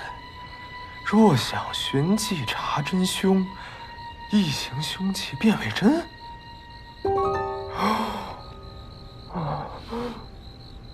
谢谢祖师爷爷，谢谢祖师爷爷。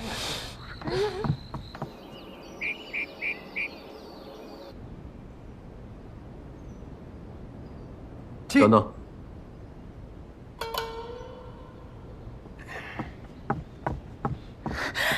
不好意思，不好意思，我来迟了。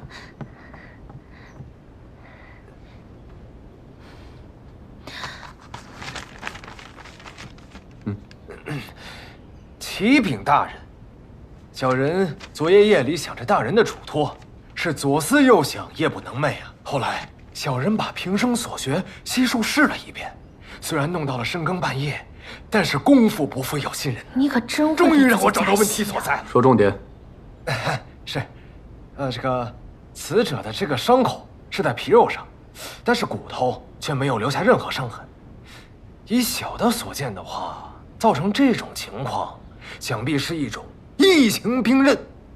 异形兵刃，你具体说说。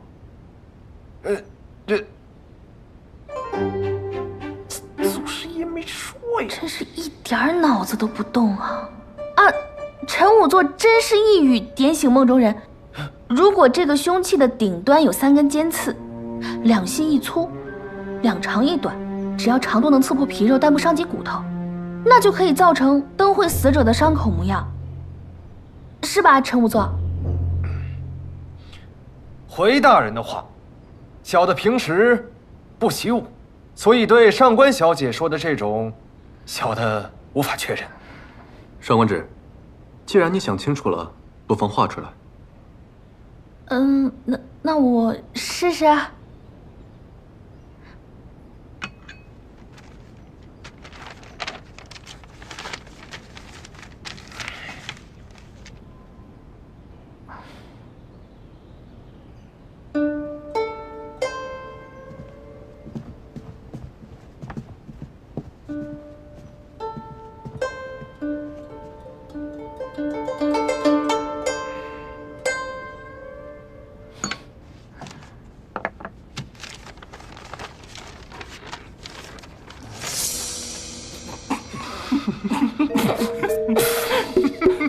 上官小姐，你这兵器能不能杀人不知道，用来烤肉应该不错。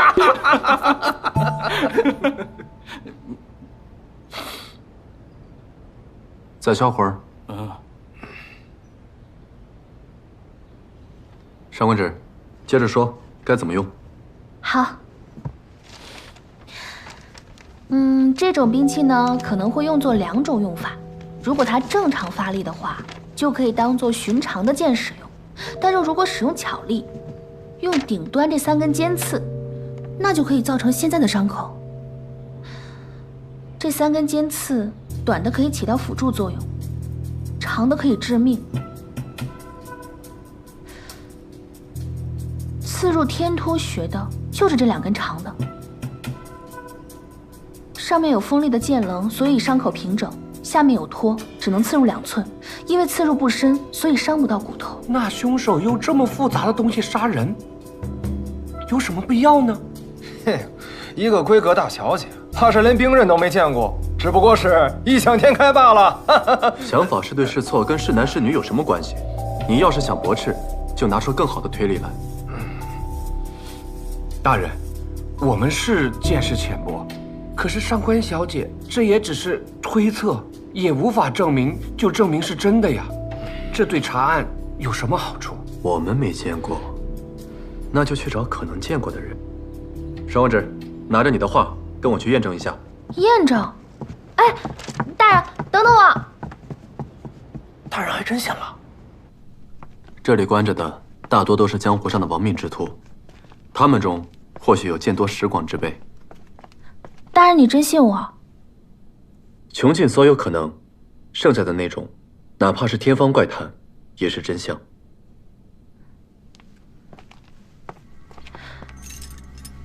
县衙查案，提供线索者将功补过，减轻刑罚。哎，怎么减轻啊？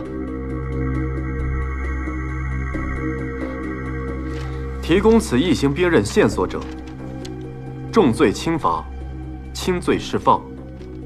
哎，这好事不赖啊！没见过，没有。没有。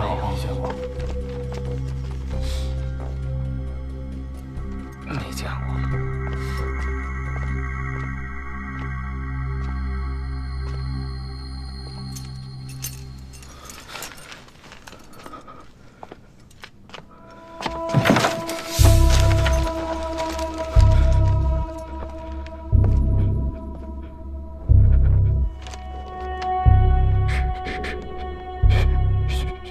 血剑，血剑，你见过？血剑见血封喉，见者无不丧命。我也只是侥幸，才活了下来。究竟怎么回事？15年前，我与几个兄弟盘踞在南边的山上，靠打劫为生，也算小有名气。有一天，我们刚劫持了一个商队，来到城里喝酒庆祝，却不想遇见了一位杀手。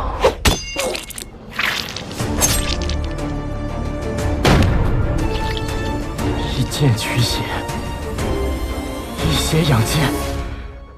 以前只是个传说，但那夜我亲眼所见，那人仿佛黑夜里夺取他人性命的无常。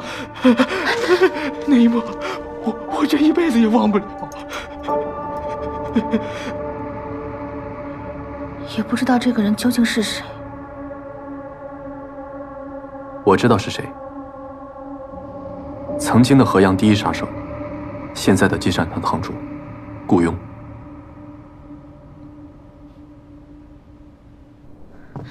大人，既然已经查到顾雍，可有发现什么疑点吗？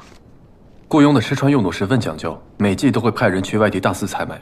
这是账本，你看看。这你都拿到啦？嗯。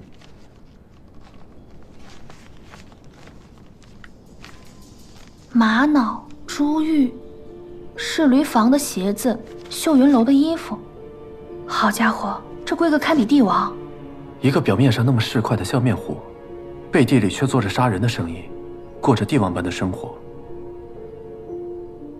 哎，他为什么每样东西都买2件啊？这也是我不解的地方。按理来说，像他这样的人，连那种杀人的生意都差一点摆到台面上了，他没有理由要装成阿胶杀人故弄玄虚吧？即便有人要杀强树，也不用顾雍动手吧？看来得去会一会他。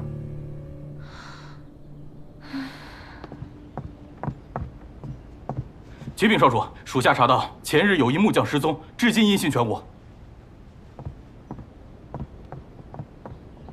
少主，属下带人把县里所有的圣物购买记录成册了，其中有一个买家甚是奇怪，指明了要肋骨跟腿骨，而且啊，只要牛马的。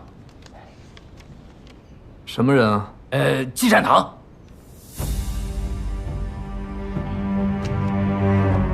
少主，积善堂与我们纠葛颇多，若追查此事，恐怕4大宗族都会牵扯进来。少主三思。积善堂在我的眼皮子底下搞鬼，你竟然让我忍气吞声！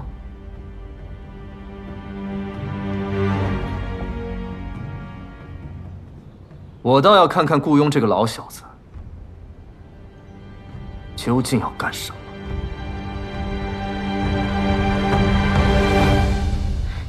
大人，我跟您一起去查访积善堂吧，这样咱们还有个照应。不用，我自己去就行。为什么？你怕我又会有危险啊？我说有危险，难道你就不去了吗？我派你还有别的差事，需要你走一趟。什么差事啊？哎，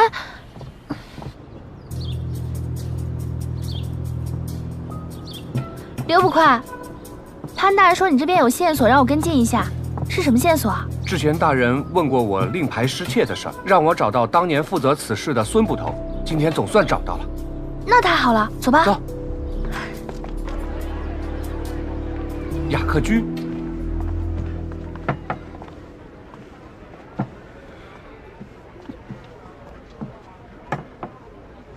孙捕头。刘捕快，这位就是县衙的前任捕头孙芳，这位是上官小姐。哦，上官小姐，我们今天来是想问问，可还记得当年灯会案的证物，那个带有水波纹的令牌，你可还记得？唉，一辈子也忘不了啊！要不是当时丢了那一块令牌，县衙怎么会把我辞退？我又怎么会变成今天的跑堂呢？到底怎么回事？你详细说说。唉，当时阿胶的传闻闹得人心惶惶，四大宗族也给出了压力，让县衙如期破案，并且给一个交代。我们是没日没夜的查呀，唯一的线索就是这嫌犯掉落在案发现场的一块水波纹令牌。我知道此物重要，一直非常的小心，县衙内外也都加强了戒备。但没想到有天晚上有人来偷令牌，被我发现了，我当即便跟他交起了手。奈何技不如人呐，武功不敌他，被他逃走了。那你还记得那个人的长相吗？我记得他当时黑衣蒙面，仅能从他的眉眼和气力判断，他是个年轻男子，而且个子不高。不惜冒险也要偷回令牌，应是真凶所为。年轻男子，不是雇佣，难道是雇佣的手下？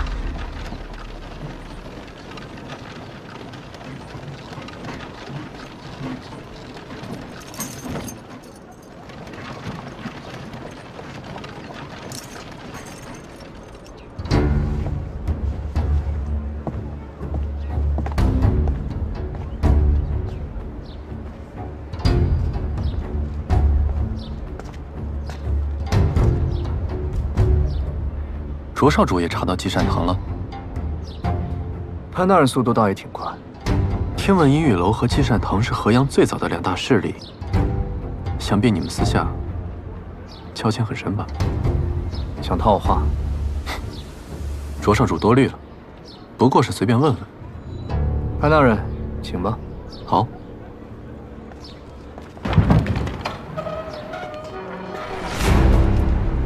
失踪人口复银寻人，寻老人者半银，童子1人1银，成年女子1人3银，成年男子1人10银，会武功者100银，有官位者500银。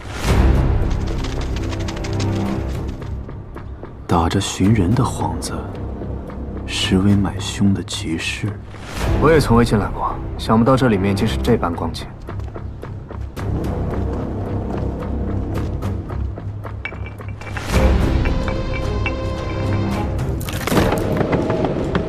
等此案了结，我定要查抄积善堂。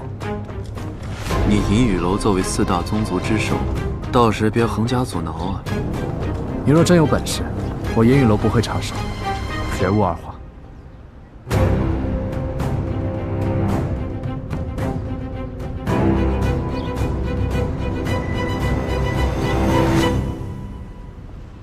2位客官有何需求啊？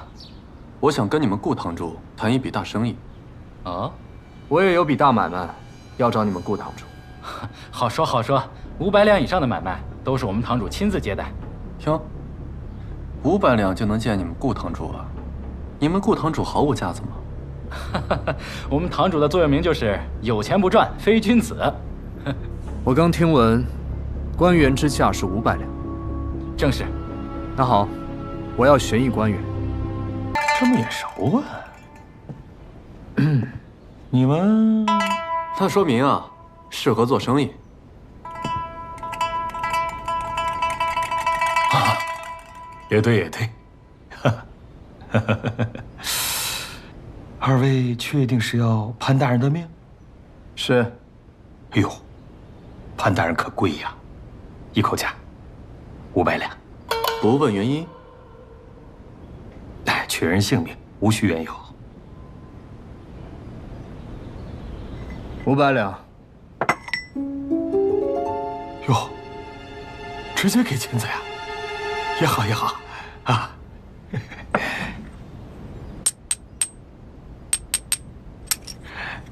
也好也好。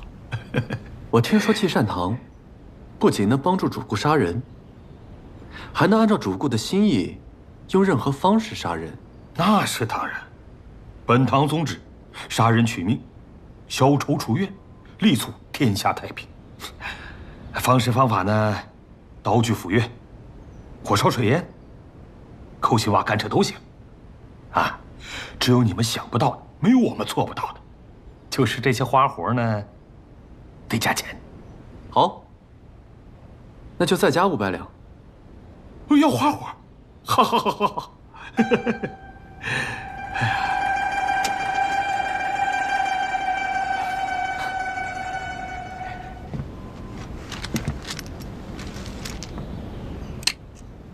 来，哎呀，对不住啊。没事没事没事。请问想用什么花活呢？能不能让这个潘大人像灯会上的死者一样，神不知鬼不觉的死在血溅之下呢？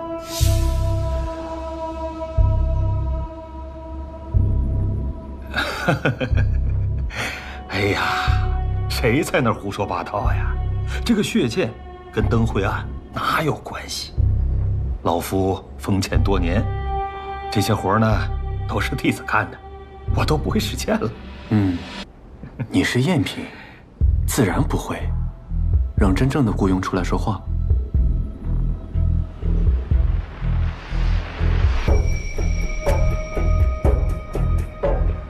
什么真的假的？二位要是不做生意，那我告辞了。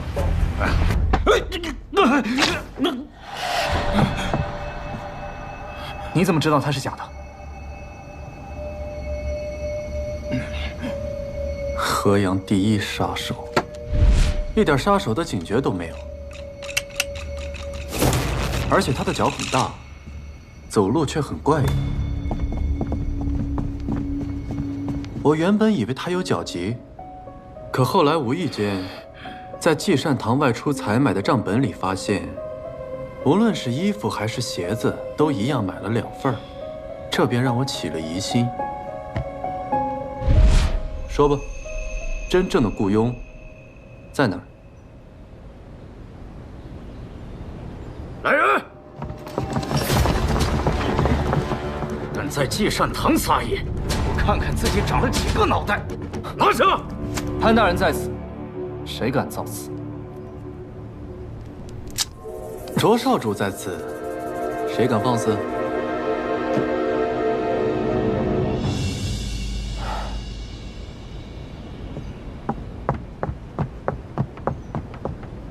潘大人、卓少主，堂主请2位里面说话。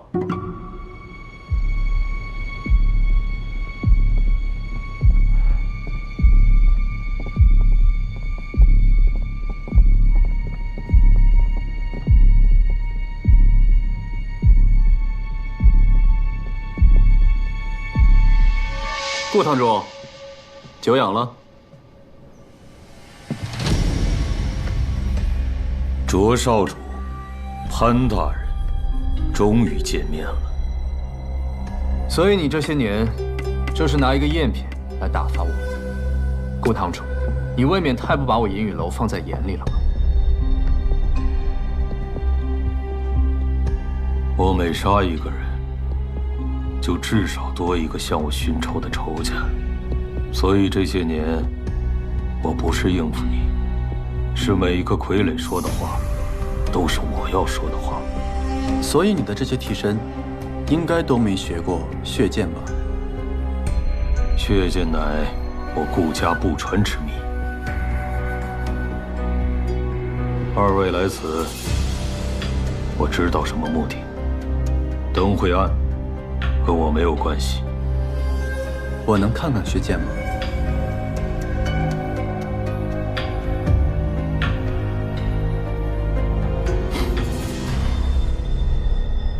你确定要看血剑？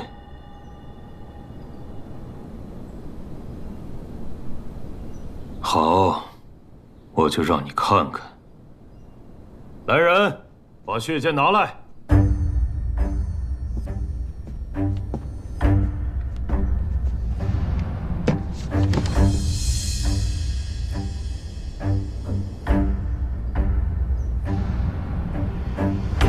修习血剑之人，需要对人体血脉非常熟悉，一旦剑尖刺破血脉，大量血液会涌入气管，人会窒息而亡。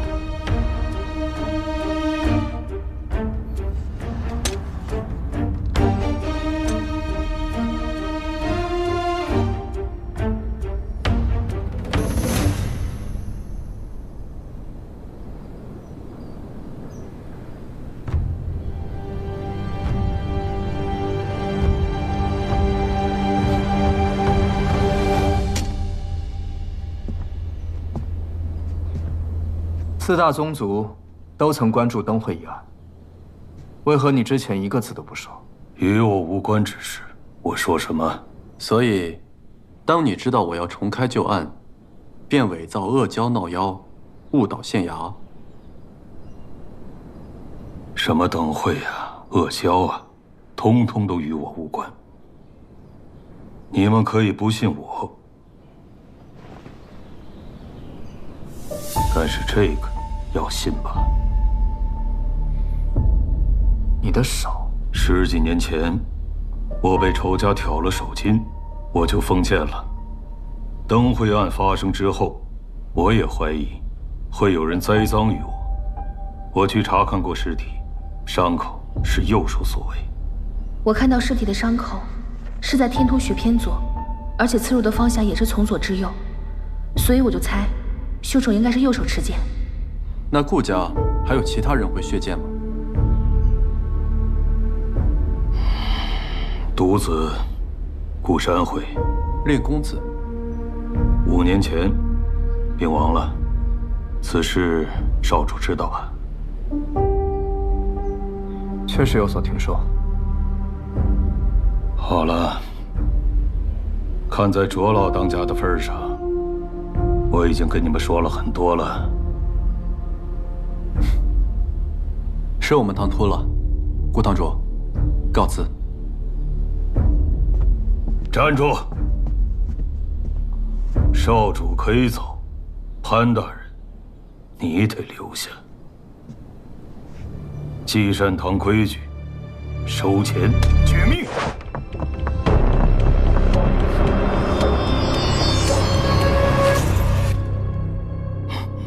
真是你要杀他？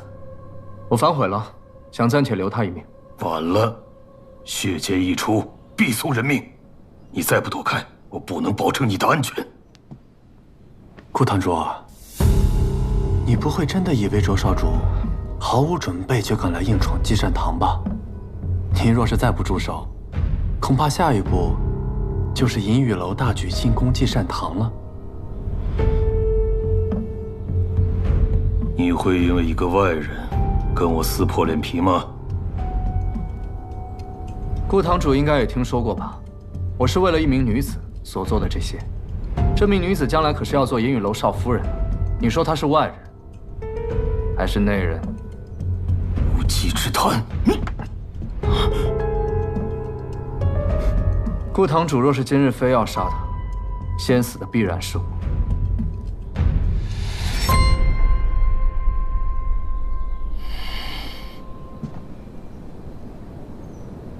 银两不退，自便吧。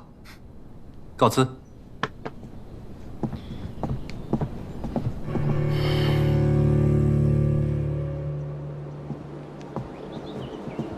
多谢卓少主出手相助啊！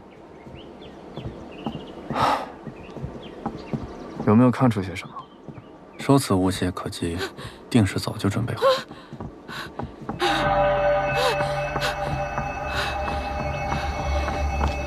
顾英是凶手，顾英是凶手，顾英是凶手，顾英是凶手，顾英是凶手！夫人，放过他！你怎么又乱跑呀？夫人，人家吃药了！顾英是凶手！夫人，快走吧，夫人！顾英是凶手！顾夫人这是怎么了？啊，自从少爷亡故之后，夫人便神志不清，整天的说胡话。卓少主，不用理会，啊，请。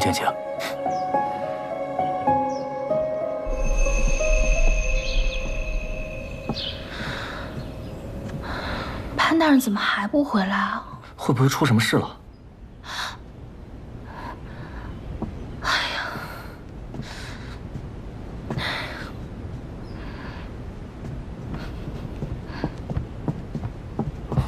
公子，你总算回来了。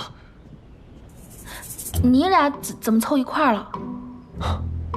今天可不是我上赶着，是我们潘大人求着我过来帮忙一起分析案情的。卓少主热心查案，免费劳力，不用岂不浪费？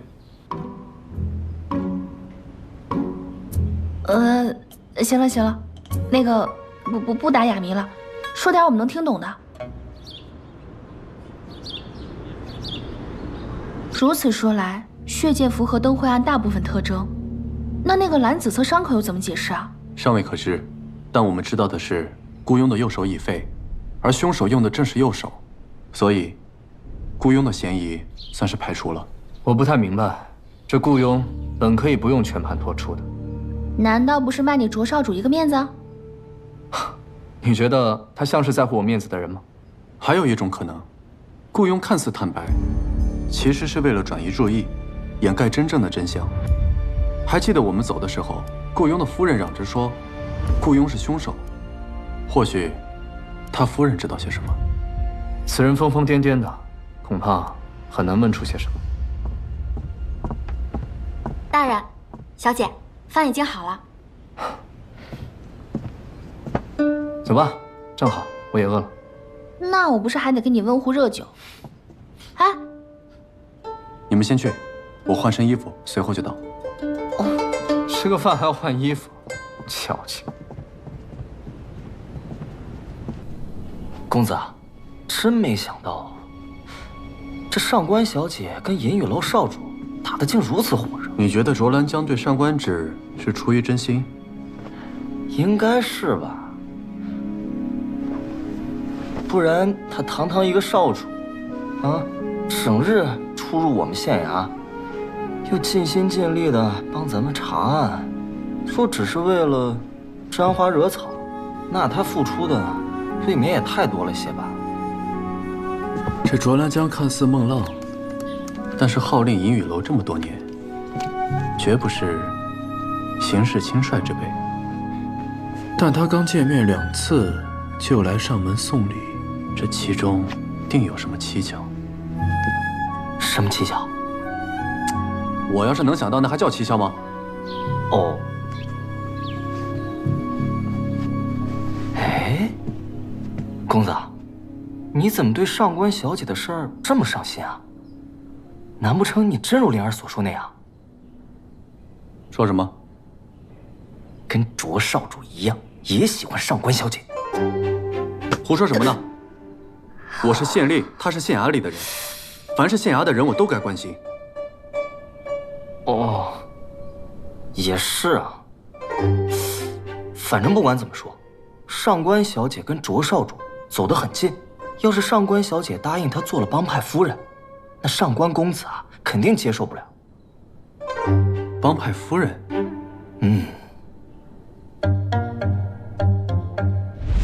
我们夫妻俩不过是干一点刀头舔血的小买卖，潘大人何必计较呢？有道是强龙不压地头蛇，你要是想在河阳混，那得问问咱们银雨楼答不答应。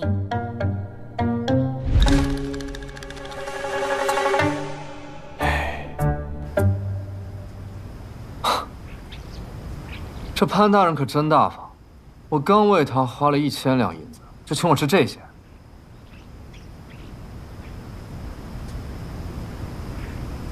喂，你发什么呆？我想去一下那个祭善堂会会那个风夫人。见他做什么？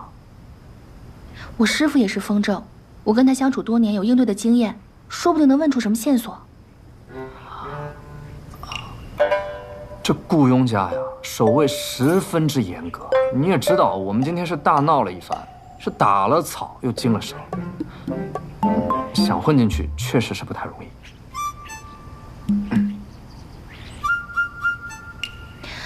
卓少主这么为难，也就是说，你有应对的办法喽？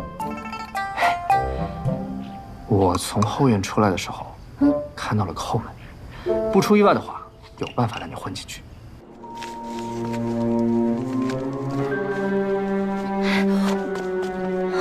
然后声东击西，避开巡视的弟子，潜入内院。什么人？对。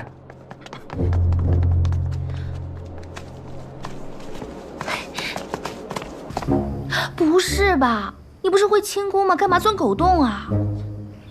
在聊什么呢？啊，我们在说我想去夜探祭善堂，想去会一会那个风夫人。你去？我是女子嘛，说不定问那个夫人还方便一点。潘大人，你不会因为我带着你的手下自作主张而生气吧？他在县衙当差，又没卖身给我，想去哪儿想做什么是他的自由。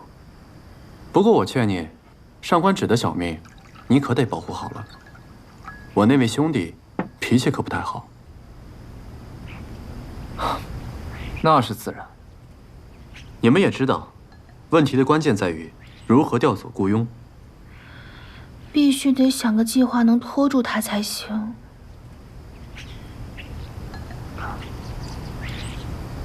我去吧，毕竟作为4大宗族之首，我还是有办法拖住他的。好。可是我去了，谁带你进去啊？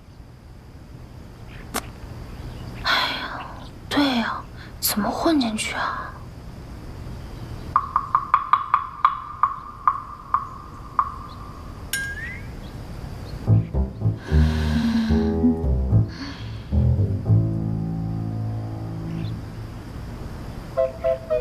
你们的计划，别算上我。调查祭山堂的机会，潘大人不能袖手旁观放过吧？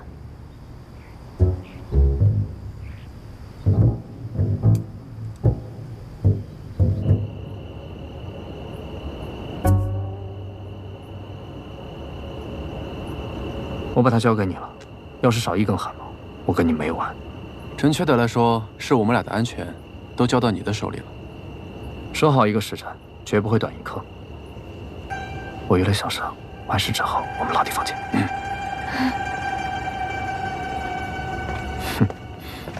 走吧。默契十足啊。卓少主性格直率，古道热肠，就是雇佣这个事情，他也不顾身份的尴尬倾力相助，实在是心怀大义。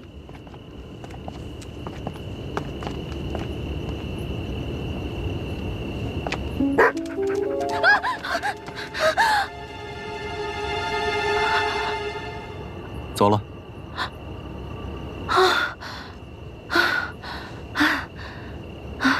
我记得你以前不是养狗吗？为何现在如此惧怕？在河阳被狗咬过。那个大人，你轻功进去吧，我就这里进去，咱们里面会合啊。你还真是范蠡狗动玉文种，颇有先贤之风啊。那不是为了查案能屈能伸吗？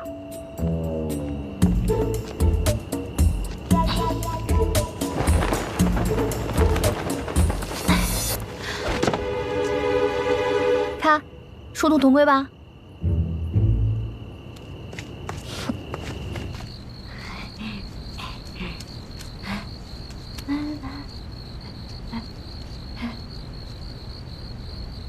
你在这儿。在这儿，堂主，卓少主求见。古剑，我推脱了，说您不在，可他赖着不走，说是有关系到4大宗族生死存亡的大事，找您商量。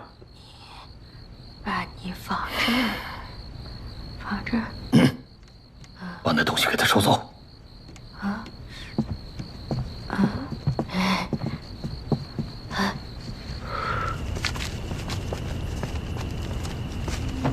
夫人，您快喝吧，这是最后一碗了。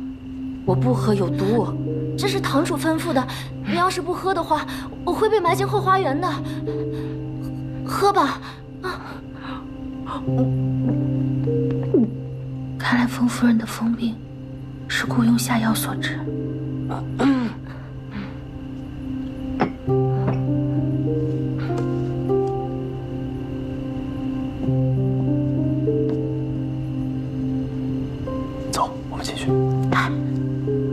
神志不清的人都沉浸在自己的世界里，反应更真实。我们看看。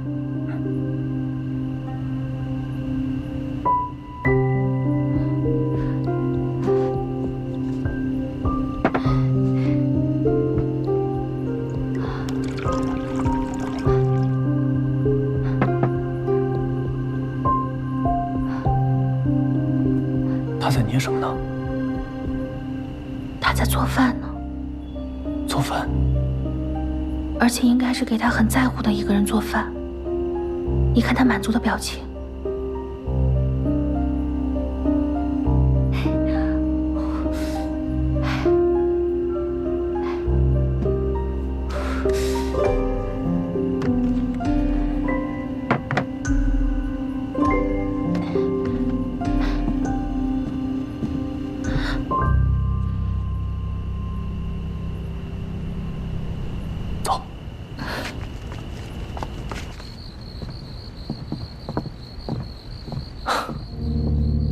顾堂主大人有大量，绝不会闭门不见我。少主深夜前来，是对白天的答案不满意呀，还是没打够？唉，别提白天的事了，就是因为唐突了顾堂主，我们烟云楼的老人是连着番的劝我，说我不该搞不清楚什么是亲疏远近，得罪了顾堂主，我是越想越难安，非得上门来赔个不是。无论怎么说，我都是晚辈，可不能因此影响了积善堂和烟云楼的关系啊。你说的事关4大宗族的大事，就是这个呀？咱们两家在河阳也是数1数2，若是不和，那岂不是祸起萧墙，自乱阵脚？事情已经过去了，不提也罢。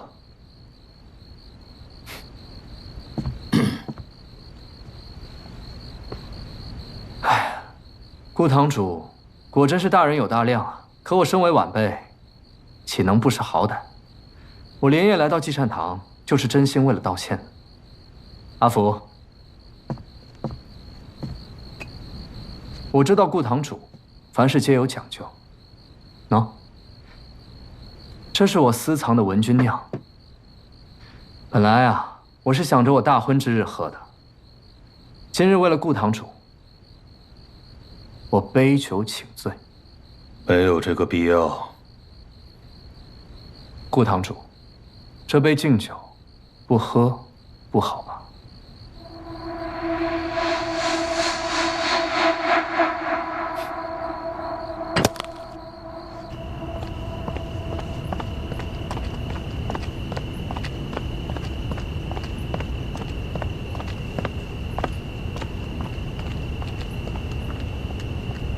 哎，夫人，您怎么又来后花园了？哎，夫人，我知道又该骂你了。夫人，不回去。夫人，小心点。哎呦，您慢点，您慢点。哎，夫人，您慢点，您慢点。我不回去。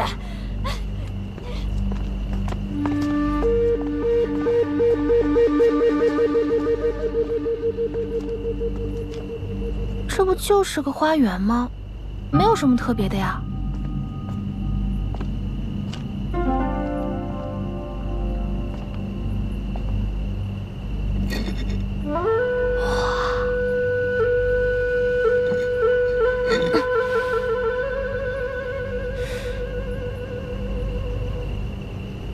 不是应该有个门打开吗？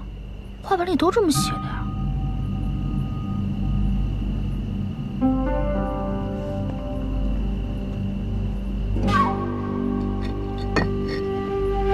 在这儿。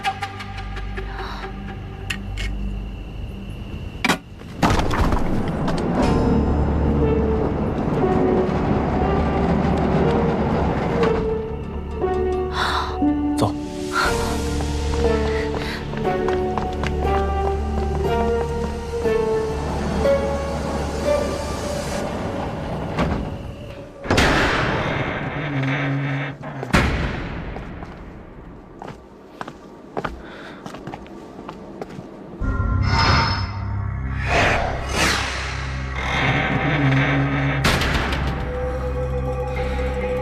这是个什么地方啊？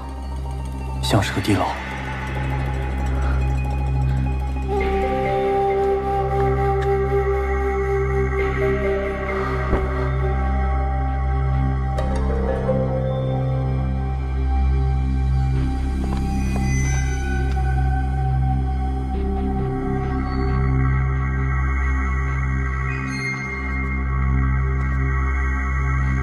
慢点。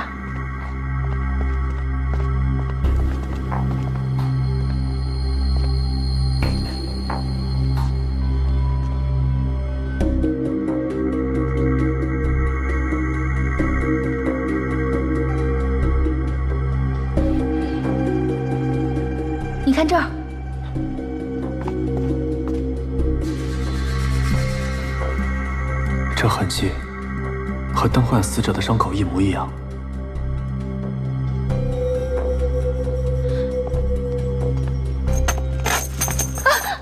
怎么了？没事吧？脚扭了。来，灯给我。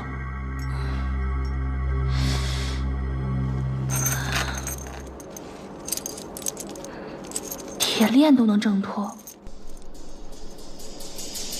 难道真的是阿胶？贤侄啊，看在这杯酒的面子上，我提醒你一句：跟县衙纠缠不清，将来祸事不少。顾堂主说的是，我今日前来与顾堂主喝酒，就是为了提醒一句：若是季善堂真的与那灯会杀人案有所牵连，一定要告知于小侄。若是被那潘越先行查到，可就晚了。看来你还是怀疑我与灯会案有关。不是怀疑，现下只有你我二人，我想听听叔父是否有别的隐情。没有隐情。白天我已经说得很清楚，季善堂做的是生死买卖，收钱取命。我还要什么阿胶来打幌子吗？当真？好，既然叔父都这么说了，我便这么信了。既然此事与季善堂无关，那小侄便放手去查了。天色不早了，我就不留你了。送客。等等，我还有一事。今日前来，我还有一点私心。什么私心？是关于我父亲。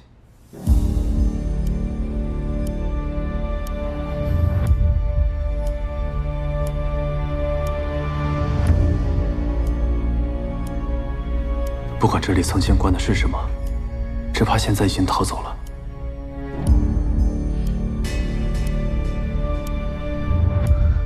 灯给我。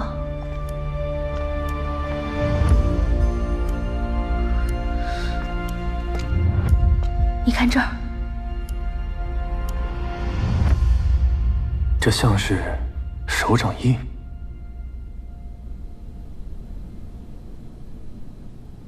看来不是阿胶，是人。他被绑在铁链上，他疯狂挣扎，不断在地面抓出血痕。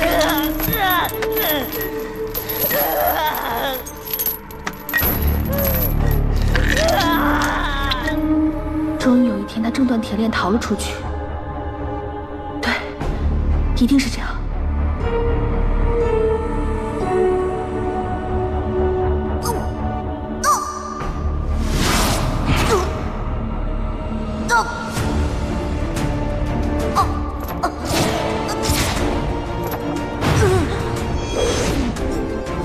你娘就是因为生了你这个小杂种，才受贿上吊的。就是小杂种，小杂种，快走！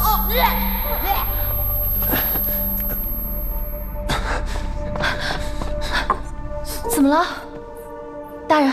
大人，大人，你没事吧？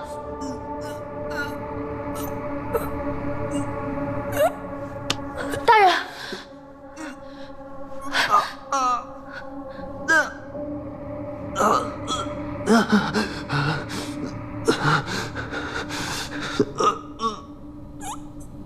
他难道是？潘越怎么还不来呀？都说好了一起去桃林放风筝的。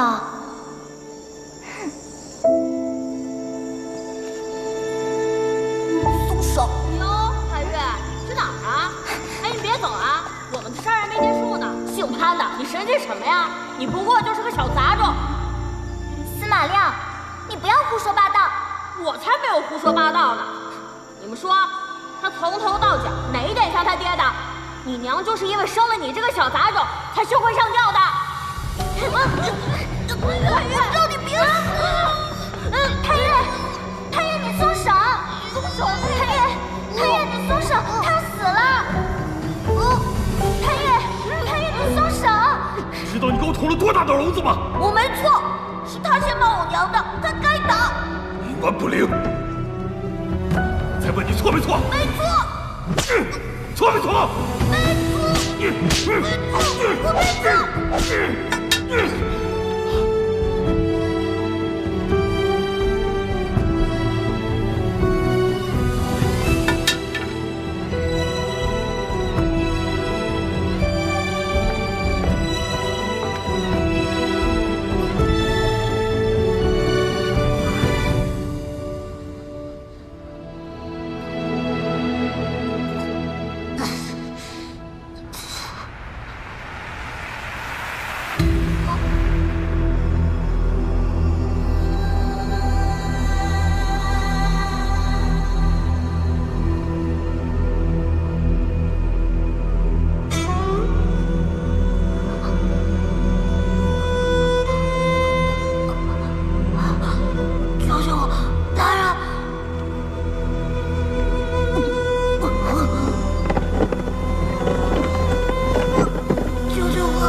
起来，先起来。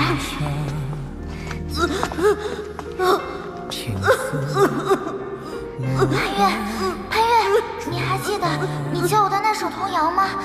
你说你害怕的时候唱它就不害怕了。金斗鬼，金斗鬼，怕风怕雨怕打雷。金斗鬼，金斗鬼，怕风怕雨怕打雷，吓坏我们金斗鬼。嘤嘤嘤嘤嘤嘤，金豆掉了3大杯，天亮碰倒衣服架，衣帽掉了一大堆，4个脑袋3条腿。看着我，潘越，看着我，没事没事，看着我，看着我。